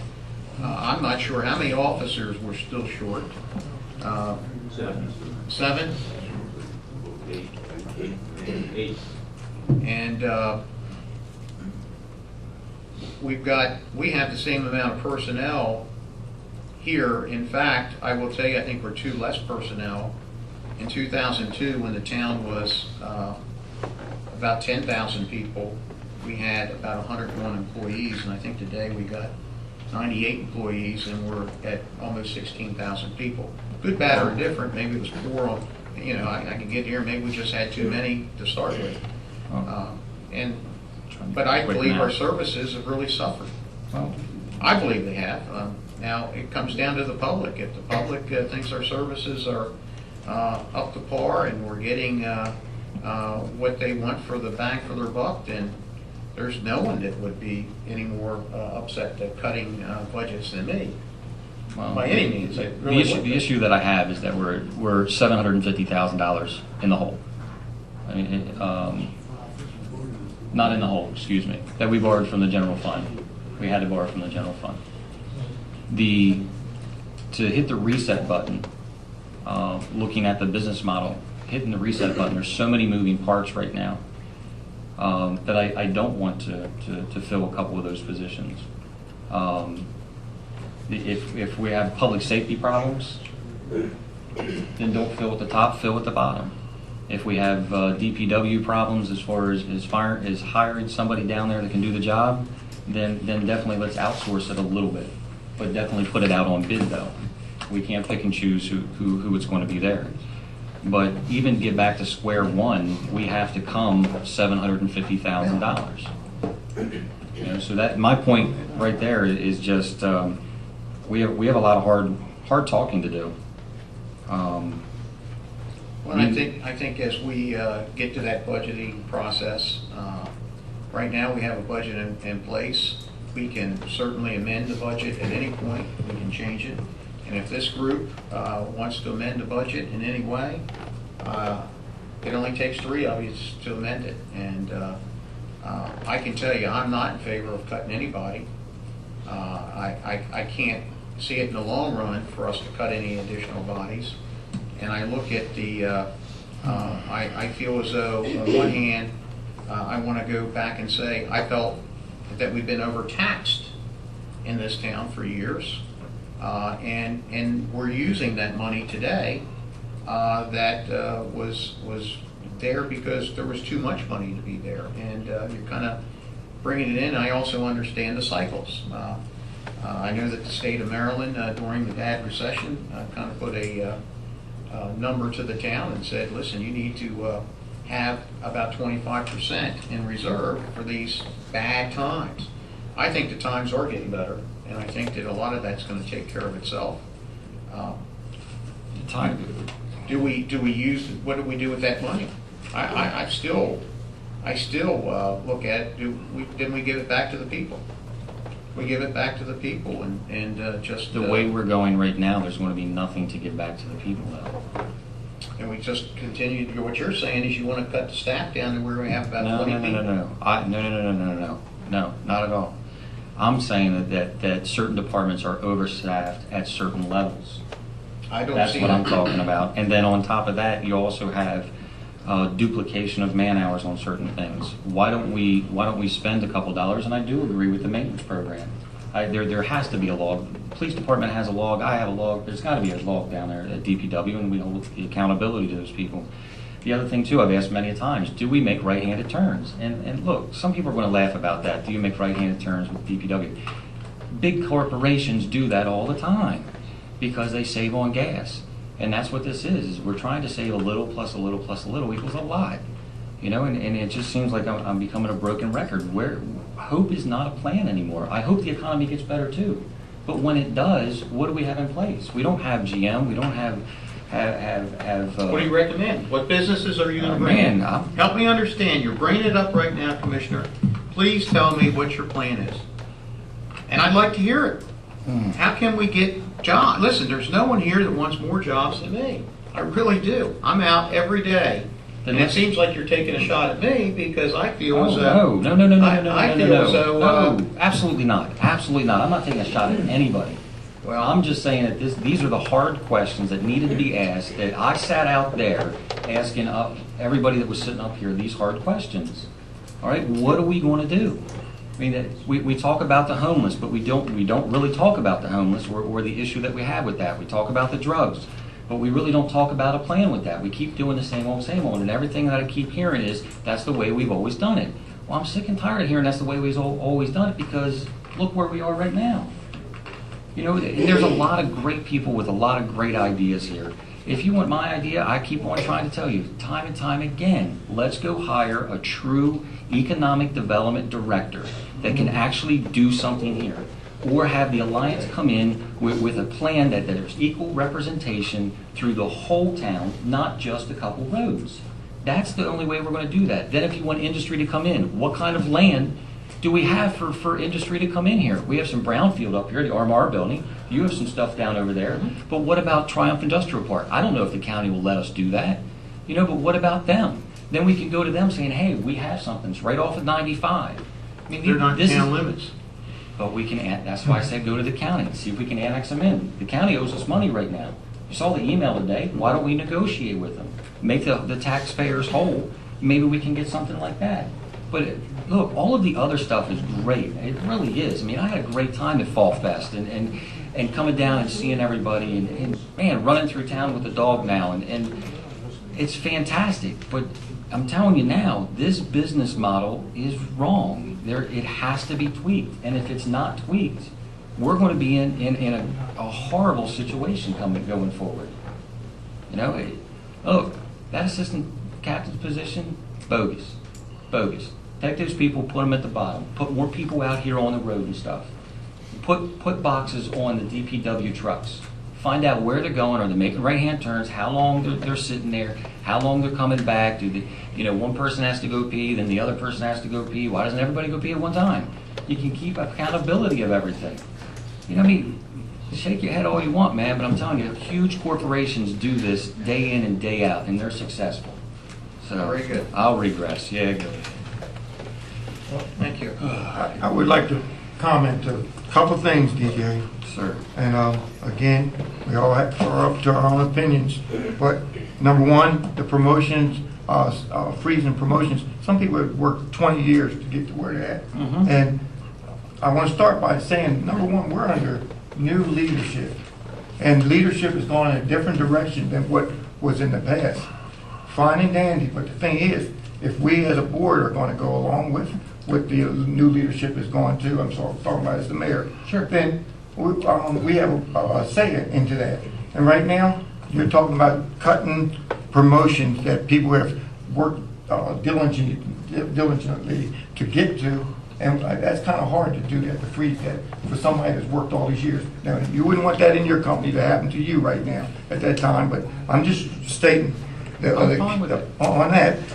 And the thing is, putting a time limit on someone serving your community, if the people are doing what they're supposed to be doing and the people are voting for it, I don't see where the time limit needs to be put on that person or them people just because someone don't want to see them in office that long. But me as an elected official, fine. If someone's going to come and serve, put the time in, the energy to try to help the town, then I applaud them. But just to see, oh, they've been in there too long, let's get somebody else. Somebody come in there serving 4 years, then quit. I don't want a person like that, for somebody to vote in and take a person's spot that's been here 10, 15, or 20 years.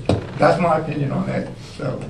I like that opinion. As far as the other thing, as far as promotions, you have to understand that there hasn't been any type of there's plenty of employees in town that have not had a raise at all that I would like to give a raise to. I know the police department, they're subject to evaluations. I believe it's what, every 6 months, or is it annually? Every 6 months. The problem with the rest of the town, from my understanding, is that we haven't had those evaluations to say that this person is deserving of more money or not. You know, and that I particularly think is wrong. There's no data to document it. As for the term limits, okay, that's why our board and we're going to vote about it. But I really think that there's a lot of people that we should be paying a little bit more, and some people that we should be paying a little bit less. And those are the hard decisions that we're going to have to make moving forward. Thank you. Okay, this is the time of the meeting that it's open for the floor, but I've got two that I'm going to put right up to the top, and I got Mr. Anthony Lazesco. Come on up and introduce yourself to everybody, sir. All right. Tony, give your name and address. Tony is actually the store manager at the 7-Eleven across the street here, and he wanted to give us some input. Bring that mic up to you. All right. Thank you. Yes, my name's Anthony Lesico. I'm the store manager, as the mayor said, right here at the 7-Eleven across the street. I'm here tonight to actually thank you. Thank Mr. Mayor and commissioners for the work that's been going on around town. Our store has benefited greatly from it.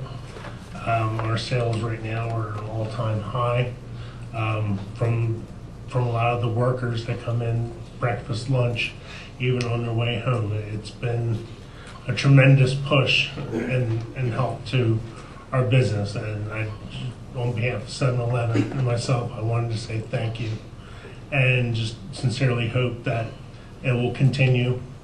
And 7-Eleven would like to pledge our support in any way we can to help the town move forward. Thank you very much for that. And I know that when I spoke to you a couple different times over there, and I know that I want you to work closely with our police department. I know that we're so close. Yes. And you have challenges over there that we're aware of. We have not only with the construction workers and the normal residents of our town that come in, you also have I'm going to say, I want to almost use non-residents of our town that pop in on occasion, and you have to chase them out the door at times, and that's a challenge to all of us. And we want to be there for you the best we can, and I'm glad you're here tonight. And I want you, and I know you know most of the police officers by first name because we're so close, and you probably know most of the town staff. And you see me there about at least every other morning getting my coffee. Yeah. So I really appreciate you coming in and talking about this, and we have to be make a more conscious effort to help you too, because you're important to our business. So I've been at that store since January of 2013. So Wow. this coming January will be 2 years, and I've seen a lot. I know where it started and where it's at now. It's gotten a lot better, but there are still some challenges. Yes. When I first got to the store, I was finding homeless people sleeping in the bathroom. You know, people doing drugs in the bathroom. Unfortunately, we had to put a lock on the door and no longer offer a public restroom. We had to do things to combat the problems that we were having. So it has gotten a lot better, but there's still challenges. I had the police department at my store today because I had people outside that were there for a very long time. I asked them nicely after 20 minutes it was time to go, and then they want to start yelling and screaming and cursing at me. Yes. So Well, you did the right thing by calling us. yes, so it was taken care of. They chased the one guy down. He went into the college, and they had him barred from the premises. Very So good. the police department has been great. Thank you very much. You're welcome. They've been very supportive. Anything 7-Eleven can do to help the town of Elkton, please let me know, let us know. We're there for you as well. Just keep the free Slurpees coming. 7-Eleven on July 7th, or July 11th, free Slurpees. Yeah. All right. July 11th. 7-Eleven. Well, thank you very much. All right. Thank you. Okay, next up, of course, I had Anthony. I couldn't get him on the agenda, but I also had Mr. Joseph Piner is here, and I wanted to get him. Couldn't get him on the agenda tonight, but I wanted him to come up and he wants to say a few words, and we're also going to take and watch a quick 2-minute trailer. Joseph, I'll let you lay it on who you are and what you're here about. Okay, good evening, everyone. As the mayor said, my name is Joseph Piner, and most call me Angelo Piner by my middle name. But I'm a local independent filmmaker, and I produce documentary films. I have produced films here in Elkton before 2006 about the homeless situation here. Currently, right now, we just finished a production on saving wild Mustangs, the wild horses out west. Now, one would ask, well, what do the wild horses out west have to do with the East Coast here? Well, it has a lot to do with it. Number one, the wild horses are considered an American icon just as much as the bald eagle. This country was built on wild horses. Some of the wild horses helped build this country. So we as a society have a obligation to try to help these animals. The issue is that these animals are being managed primarily to extinction. Most of the people out west are very familiar with this. People on the East Coast, not so much. So that's the reason why I produced this film, to try to bring public awareness. Your tax dollars also go towards the public lands out west. So people on the East Coast do have a say on how these horses need to be managed. And I offer to the town of Elkton, Cecil County, Harford County, some of the surrounding areas, a chance to view this film. I've already been asked to show this film at the Harlem Theater in New York, Stevenson University in Maryland. They're going to show it December the 2nd, a screening there. It's going to be pretty large. So I wanted to offer it because I'm born and raised here in Elkton. I wanted to give people here a chance to see that film. Well, I can tell you this, I'd love for you to come up with a date for us, and we have a great meeting room upstairs. I actually saw the trailer earlier, and your timing couldn't have been better. We had our employee picnic a few weeks back, and we talked about, we've got a great projector up there, the film, and I'd like to try to work it through Parks and Rec to where we can have a night that we can have folks come in and take a look at this. You're going in front of the, tomorrow you're actually going in front of the United States Department of Interior, and you're going to discuss this film and discuss other things. And I wanted to make our residents aware of this by you being here and also by being filmed today. and they'll see exactly where we're going with this. But I'd love to get the trailer played. Well, we have a film trailer. It's like any other film trailer. It's 2 minutes and 50 seconds probably. And it'll give you an idea, give the people an idea of what's going on and what they can expect to see in the film. Very good. Oh, I'm sorry. There are some local people involved in this film, like out to the Fair Hill Park, National Park there, State Park. And we also have a Laura Hudson who rescues horses. I think she was involved with the SPCA trying to get horses at one time. Very good. Well, let's play the video. Sure. I want to see if Earl Piner's in it. Nope. I couldn't get a cowboy hat on.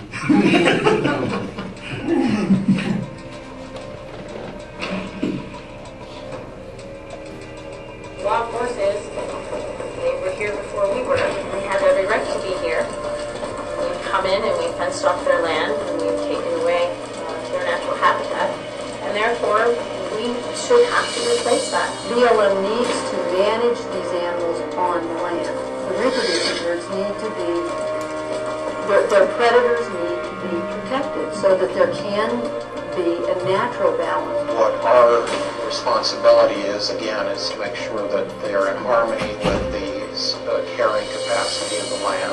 Selling these guys when they do not have, they don't get adopted, say, 3 times, or they're too old and they're deemed untrainable.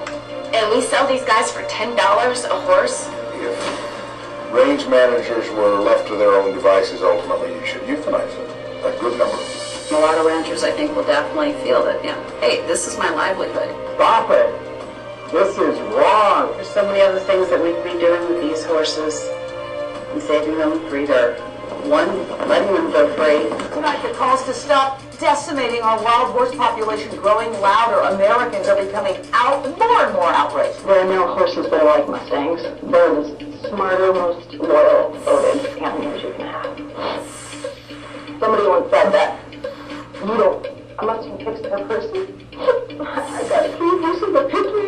No wonder what was going on. Horses in general, the family equity and genus equus are definitely native North American.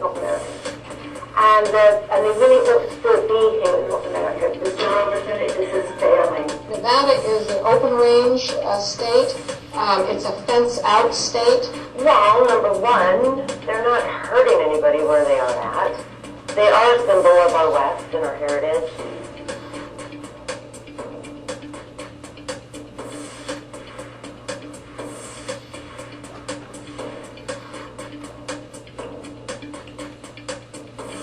It's taught me more than I've taught them.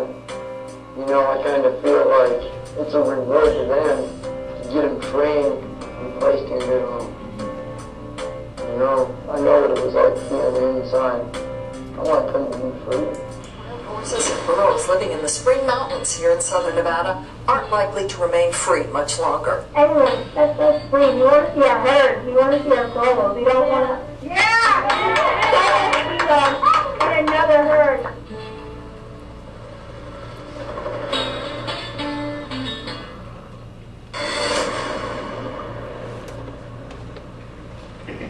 Very good. And maybe you can get with Michelle in the next day or so and schedule that time for us to have a showing. Okay. Good job. Any questions for that? Thank you. Thank you. I wanted to mention a little bit on old business from before, and now I've met a film director.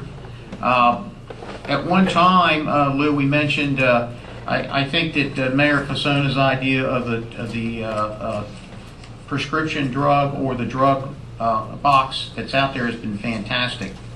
I would like to, and as we talked about before, is maybe putting a small 19-inch, maybe a 17-inch TV screen and have some type of continuous loop running with drug awareness to make people really react to that box a little bit more. And maybe an individual like Angelo could help us put that running loop together and direct that. And I think it would be a great thing. So let's try to keep him in the loop, and maybe that's something we can do. together. Very good. Thank you very much. Thank you. Okay, I got Mr. Dwight Hare. Would like to come up and say a couple kind words to the mayor and commissioners tonight. Thank you, Mayor and Commissioners, for allowing me a couple minutes here. Dwight lives at 142 West Main Street, or that's your business? That's my office, yeah. Yes, sir. 142. By the way, Mr. Piner, I really think your suggestion on Employee of the Month is super. You know, I spend a lot of time driving around Elkton, and working with my houses and everything, and I see a lot of good work being done by the employees of Elkton, and I think it's a super idea. That came from Mr. Ron Troop. How do you say his name? No, it came from Mr. Lemon? Lemon. Okay. Dick Lemon. Everybody knows Dick Lemon. By the way, I'm going to make a comment, and I hope you don't take this wrong, on the way you conducted this meeting today. And it was really going well, but it sort of deteriorated. You still have work sessions where you all get together and work sort of among yourself on something like pay scales for people, employment, all that. You still do that? We meet the second Wednesday of each month. Because some things seem like should have been discussed there instead of in front of the public. You know, that's me. And you know me, I come to a lot of meetings. Yes, you do. Thank you. I come to a meeting tonight a little concerned about something, and I know this is being referred to the Ethics Committee, but I want to share with you, Mayor and Commissioners, a phone call, a robo phone call I received Friday. I received this phone call. I thought it was a national roll call. You know, you see these politicians doing this all the way during election time. So I assumed that's what it was at first. But then the robo phone call became very mean-spirited and was talking about some local issues that I knew were wrong. This robo phone call was telling lies. They were being disrespectful. So I checked, and this phone call came from, of all places, Darlington, Maryland, which is right across the Conowingo Dam in Harford County. Wow. Then I did a little bit more checking, and I found out it came from Rising Sun. So it was a local type roll call, local to the town of Elkton in Cecil County. So you're saying the robocall came from Rising Sun, Maryland? Yeah, it and wasn't not a in our national. town? Yeah, it's in the county. It wasn't a national roll call like you see during the political years. So I did a little checking on that and found out that the phone call really came from Rising Sun. They even gave me the address. And that's not important.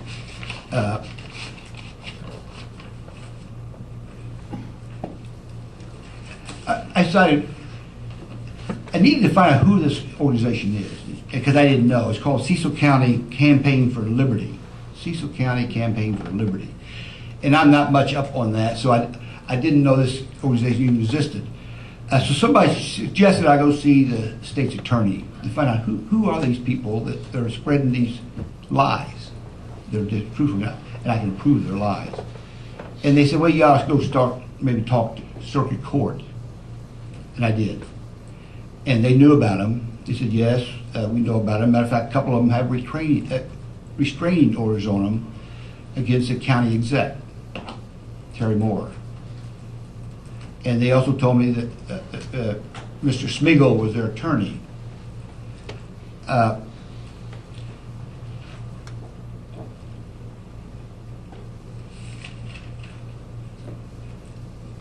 The robocall was alleging that an executive in the town of Elkton was doing illegal things, raising monies and funds for a business in Elkton. They mentioned that the Howard Hotel was seeking funds, and this is going back about 2 or 3 years ago now. The Howard Hotel was seeking funds to pay their taxes. Now this is common knowledge. Everybody knows, because of the recession and the way the restaurant business is going, and the economy is going in the last 6, 7 years, that the Howard Hotel did in fact have trouble and filed for bankruptcy. It was in all the papers, everybody knew this. But they were alleging that either the Roof family or one of the executives of the town of Elkton were trying to borrow money from the state of Maryland so they'd get a loan to pay their taxes. So I contacted this past Monday, I contacted the Maryland Department of Housing and Community Development to find out if this is true. I asked them right up front. They know because I did it alone with them one time when I built the Elkton Florist building and another building. I said, is anyone from the town of Elkton, any executive, like the Elkton Alliance, or the Ruth family who owns the Howard, have they come to you seeking financing? And they sort of, to pay their taxes, they sort of giggled and laughed and said, Dwight, you know the state of Maryland doesn't pay taxes, they collect taxes. No, there's no one come from the Ruth family who owned the Howard, or from Mary Jablonski, who's executive director of the Elkton Alliance, has never come to us and requested that. About 3 years ago, Mary Jablonski, as the executive director, did send a letter to the board of directors that the Ruth family came to her and said they were going to have to close and declare bankruptcy. And she was at one time trying to raise funds to help. And she wrote the message a little late. That at no time did anyone from Cecil County go to the House, to the Maryland state to borrow money to pay taxes for the Howard. Now, the reason I'm upset about this is because I'm very involved in paying the taxes for the Howard. I personally got involved, and I need to share that with you.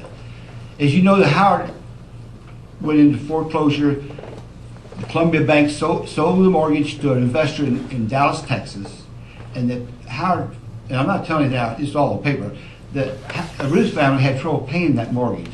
So the investor in Dallas, Texas foreclosed and had a public auction right here in Elkton. Unfortunately, I was out of town. But a young couple, a new couple town, came and bought the Howard. They retained a lawyer, the Ruth family retained a lawyer to make the settlement.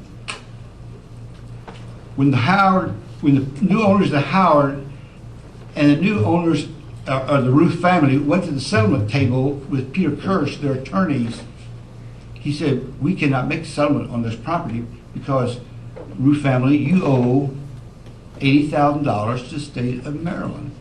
And they will not give you a clear title, and they will not let me settle this until we get a clear title. So you must come up with $80,000.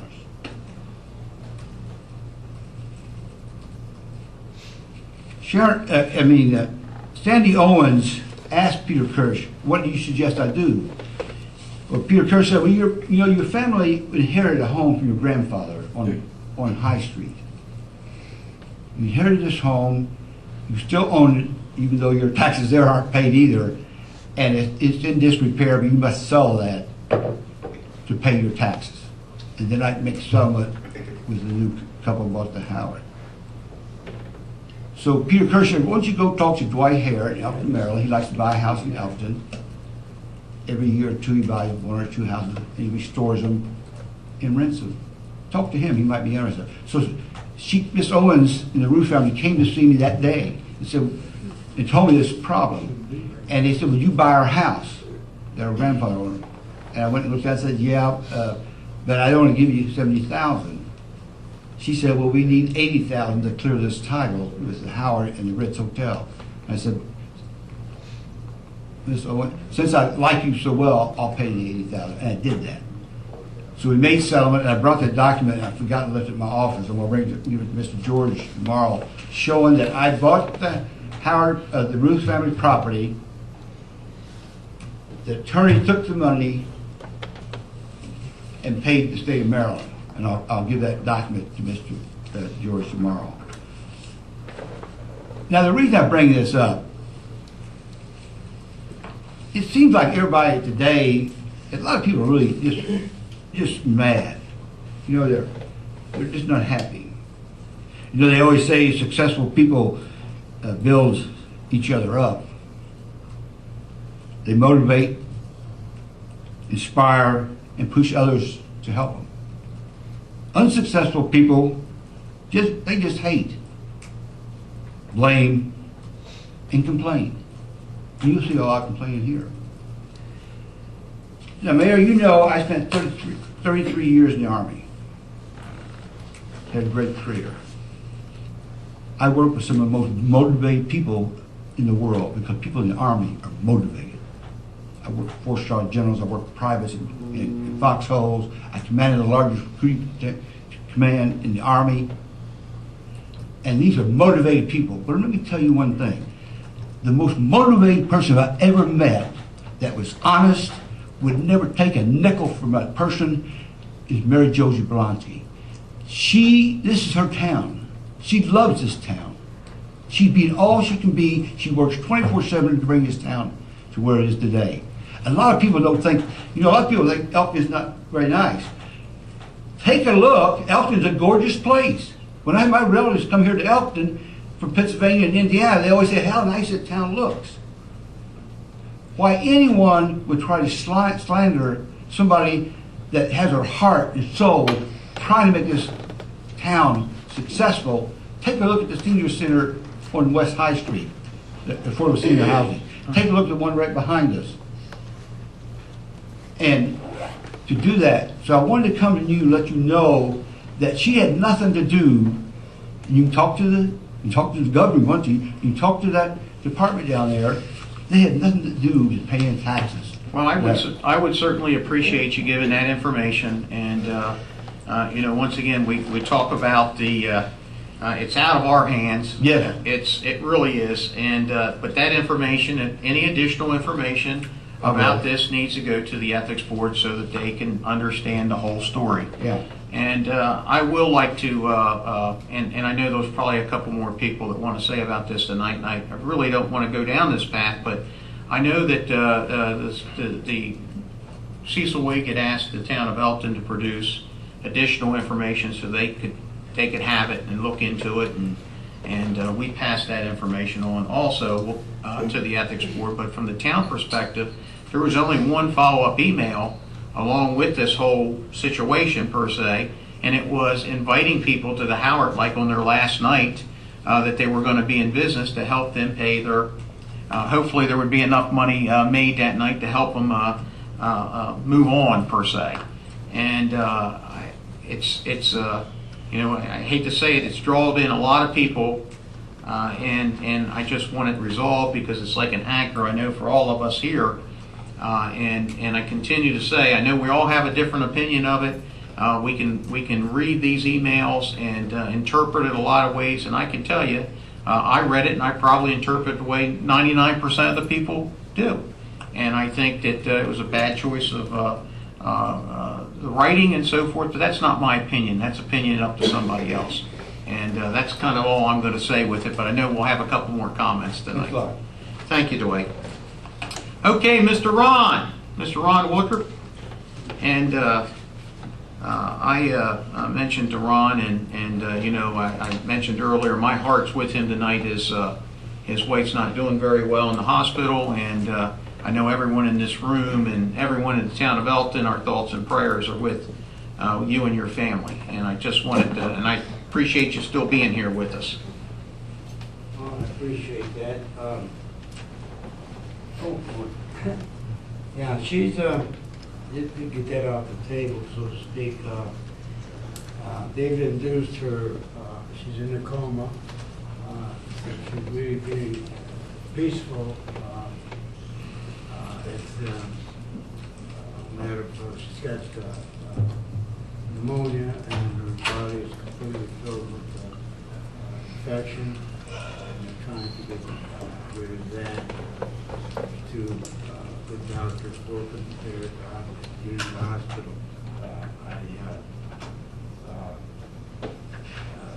So that's about it as it were right now.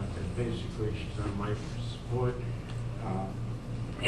But she's 3/4 part Indian, Cherokee, and she's a hard woman. She's got a strong will, I can assure you, a very strong will. And I'm optimistic. Of course, I have to be. I can't fathom myself thinking negatively. It just won't work for me. So I keep it, I ask those involved to keep it in prayer, and I'm doing the same.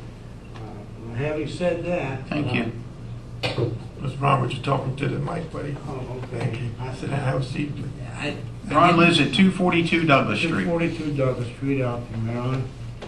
I want to start out start out, and I don't want to take a lot of time because I'm on edge with the phone's gonna ring Understand. now, and I have it on. I have to excuse me for that. If it does go off, I'll act accordingly. But when a person does good, that person will tell at least one person. Okay? When a person turns bad, they'll tell everybody. My grandfather told me that a long time ago. My grandfather was a wise man. He told me a lot of things that I've kept in mind. You may have heard that before, maybe from your grandfather or whatever. But and I truly believe in that. To me, there are 4 things in people's lives that they really want. Now, there's a lot of things we all want and so forth, but basically there are 4 things. The first, and I attribute this to the mayor, is to be faithful. Be faithful, not only as a husband, a boyfriend, a wife, a husband, but a family, is be faithful. Nothing should get in the way of a family breaking up. I just firmly believe that. Secondly, I attribute, and with all due respect, to DJ, is be conservative. Most men go in a store like Walmart and they see a can of shaving cream and it's $4. They get it for $4 and they go, because we're designed like that. We want something, we're like the little boys. We go in the store, we get what we want, pay for it, doesn't matter what it costs. You get home and your wife says, they have that up at the Dollar General for $2. But it is, it's be conservative, you know? And I firmly believe in that. I really do. I've learned over a long time to do that. The third is to be submissive. I attribute that to Mr. Piner. I really do. Being submissive is really hard, folks. It's a really hard thing to do. Be submissive to your wife, and the other way around. If something gets in the way of a marriage, to me, it's no excuse. There's no excuse. You know? And the fourth, and not necessarily in the order I give you, okay, is leave the toilet seat down. 2 years after I was married, I just decided to sit down. I didn't have to worry about it anymore. And I went through my life a lot of years, and I didn't have to worry about that seat. Oh, there you go. Okay? So that's kind of my philosophy of things. I come tonight to make a recommendation,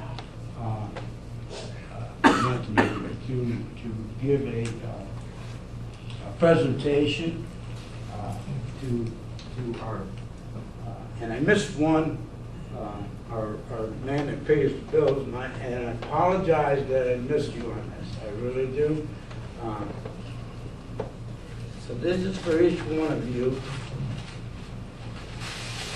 Okay, that my wife and I came up with, and I'll start with it's a certificate of appreciation. This certificate is awarded to Joe Jablowski, recognition of valuable contributions to the people of Elkton, presented from Ron and Becky Wardrop. Thank you for your continued service. Now, these all say the same. So we'll start with Mary Jo, Mr. Piner. This will be yours. Congratulations. Mr. Alt. Thank you. This is yours. All right. Mr. Gibbons. Thank you so very much, sir. Appreciate your Awful. service. Conservative. Good man. Good man. Chief. Chief, we miss you. I didn't miss you. And listen, this has nothing to do with the thing on the 18th for hopefully our new sheriff. Yep. I mentioned you should stop by and have a sandwich. I sent you an email back. Yes. And I said I like primary better. Yes. I thought if I did this, maybe I'll do There you go. So, I'm just kidding, obviously, Mr. Donald. Yes, sir. Mr. Downs. Mr. George. Oh, thank you. Quite well. Thanks so much. And I have one for you, Lee. I have one for you. I know I missed you, and I really do apologize for that. And I got it, and I did, but I'm just a little nervous, not because of what I'm doing, but I'm just a little nervous. I do have one for you. But we'll get one for him, and I think you have a larger presentation there, maybe. And the second thing is this. Real quick, the story behind this painting is I coordinated the building of church buildings out of the American Baptist Association. It was a ministry of a church that I attended in Winter Haven, Florida. I had a chance. What I did is I coordinated the building of church buildings. I had a network of some 100 men that volunteered their service free. I mean, experts. I'm not talking about some laborers that were there. I mean, people that didn't know anything. Some banks got involved to help with money. People bought windows for the church buildings and so forth. But they would buy the land.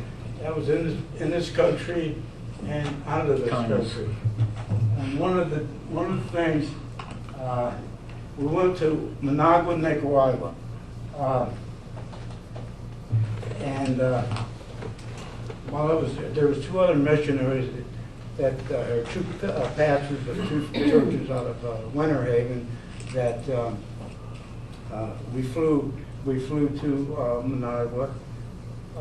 They had a missionary there that they had some property and they were contemplating on building a church.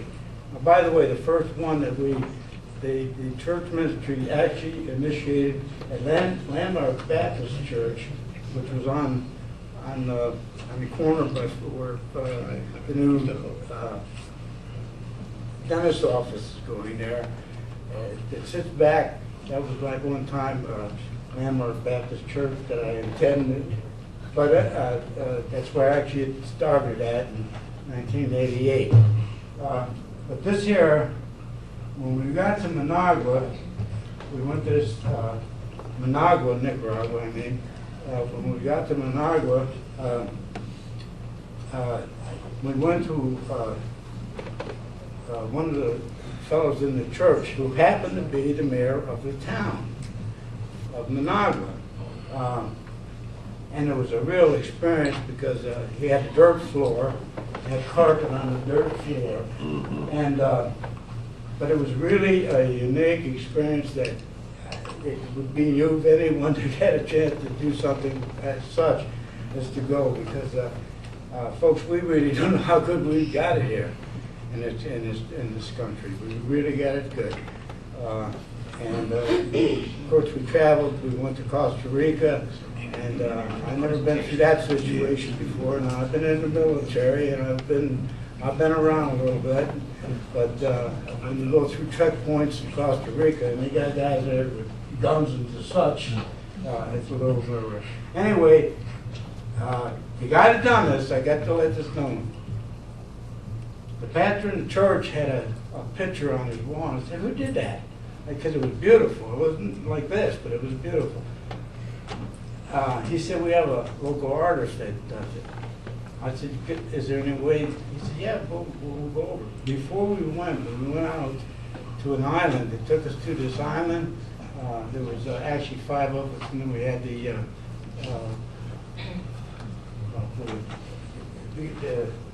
I can't think of what it's called. Help me out a little bit. Oh, I don't know. I I wasn't don't there. know either. No, he was he took us around.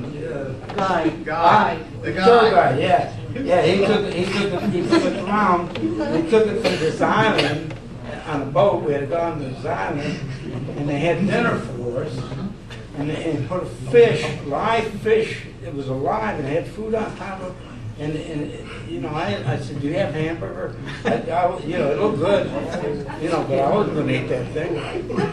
You know what I mean? And when it was, I was like, man. So, but anyway, he told me this artist. I went there, and this guy's sitting on the porch, and I said, he's drunk. He's drunk. He said, that's all he ever paints was when he's drunk.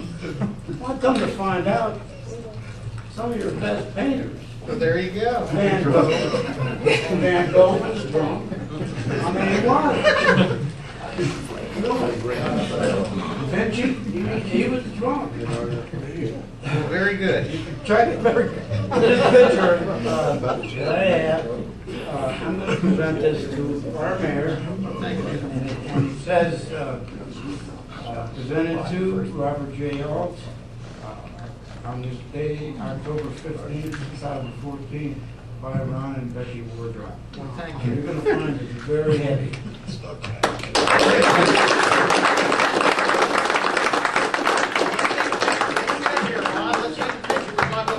Now, this will be proudly displayed in the town of Elkton foyer. All right? If I can get support from the group to make that. Now, it's not work what Da Vinci would do, you know. Well, thank you. But you never know. Well, thank you very much, Ron. Thank you.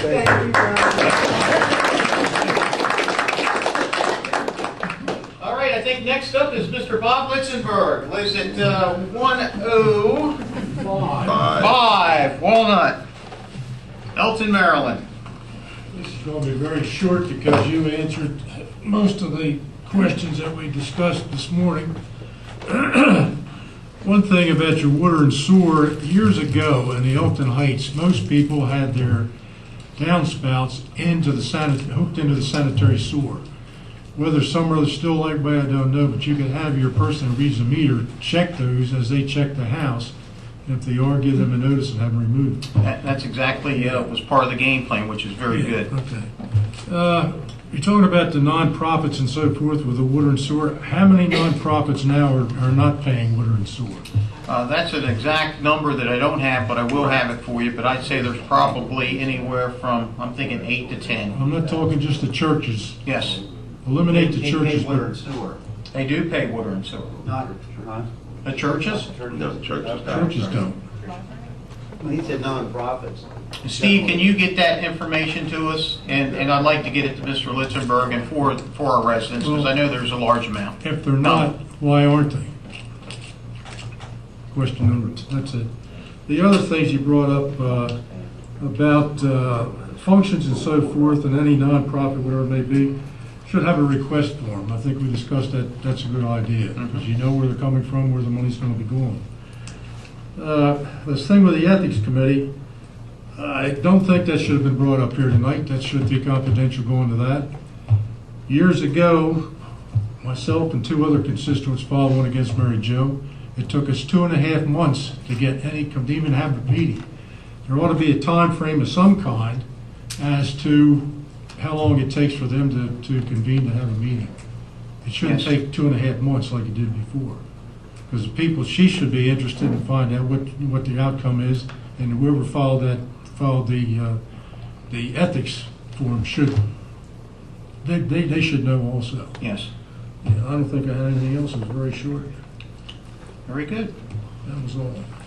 Thank you very much, sir. But you are having good discussions. Some people might not agree with some of the discussions you're having, but you're having discussions now that were never done before. The people in the public back here are glad to hear that there are discussions, and it's working out fairly well, I think. Yeah, you know, I'm doing a decent job. Thank you.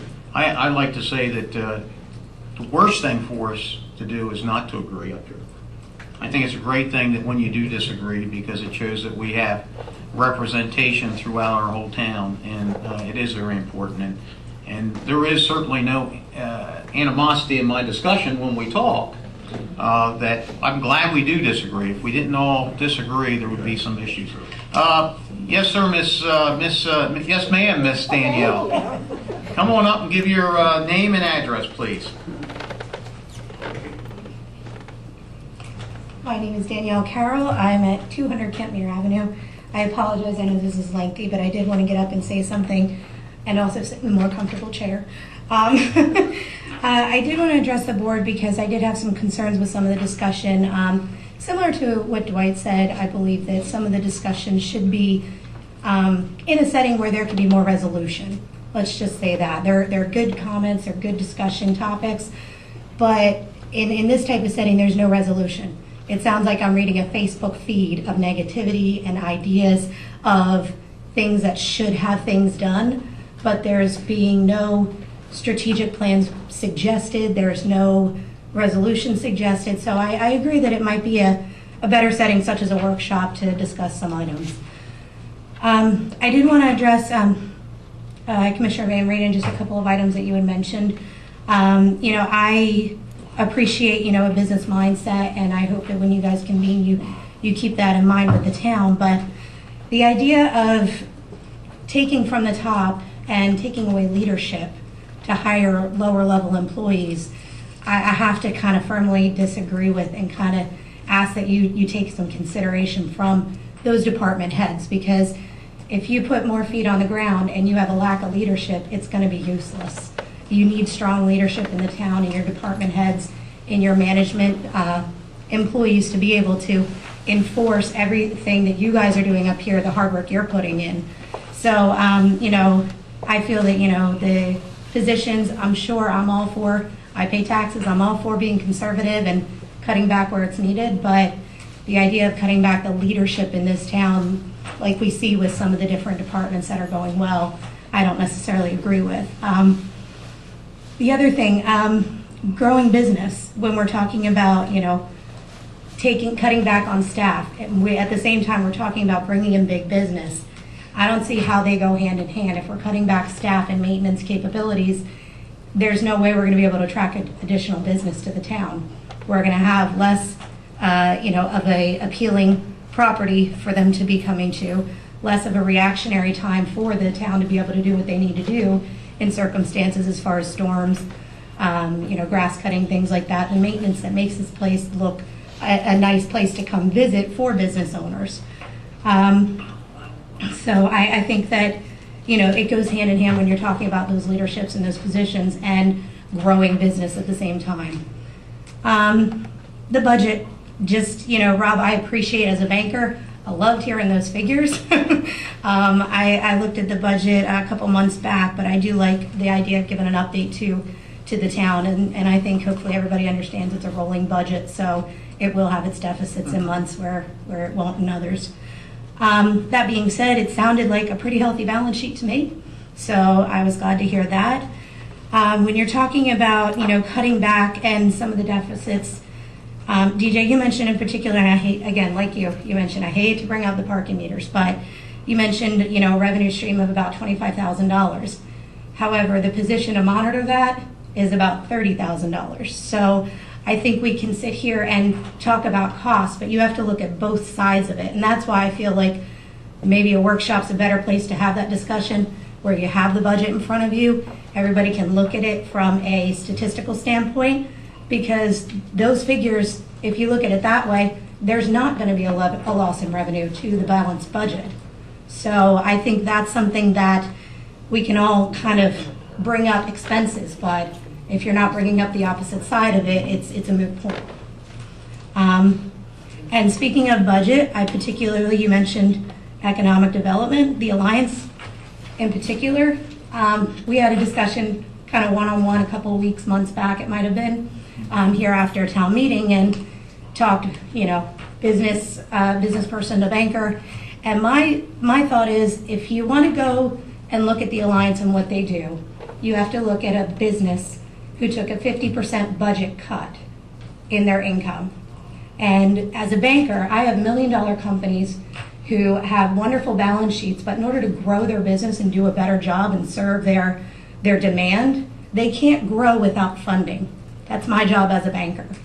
So if you want to talk about the job that an economic development organization within the town is doing, you have to look at the funding you're providing. If you're not providing adequate funding for them to be able to grow, then it's not going to succeed, whether it's the Alliance, whether it's a new organization, whether it's I operate and work in Middletown. They have a Middletown Main Street program that's funded by the town. But if you're not putting funding behind them to support what you want to get out of them, they're not going to be able to grow. So I'm not saying to throw it at the Alliance, but you have to consider that funding is important in order to deliver growth. Absolutely. And in this town, that's the way it's going to have to be. So whether you reinvent the wheel or you throw some oil on it, it's got to have funding. So those are just my points from today's meeting. Thank you. Appreciate it. Okay, no one else signed up, but would anyone like, yes, sir, Mr. Ed Ginder, come up here. He lives at, trying to think what street you live on. I should know this. Ed Ginder, 98 Hunter Street. Elkton. Hunter Street. I'll never forget that again. In answer to Mr. Commissioner Gibbons' inquiry about Wawa, I serve on the Planning Commission. We reviewed the plans and the emphasis of the delivery for the tanker truck and all deliveries for trucks, vehicular traffic was going to be coming off Landing Lane. It was a consensus of the board that there's not enough room for those big tanker trucks to move, maneuver in and out, and the width that they were going to allow for that entrance was not wide enough. So we said all deliveries shall be made off of Route 40, and that's the reason for that.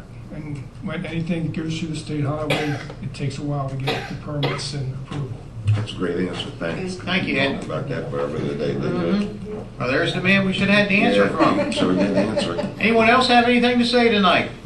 Hearing none, motion to, we'd like to have we're going to have a closed meeting this evening. I need a motion to discuss personnel matter. We have a motion? And do we have a second? Second. And a second. All in favor? Aye. Very good. We will not reconvene, so I'd like to ask everyone to actually leave the building, and we'll be in here for a few minutes.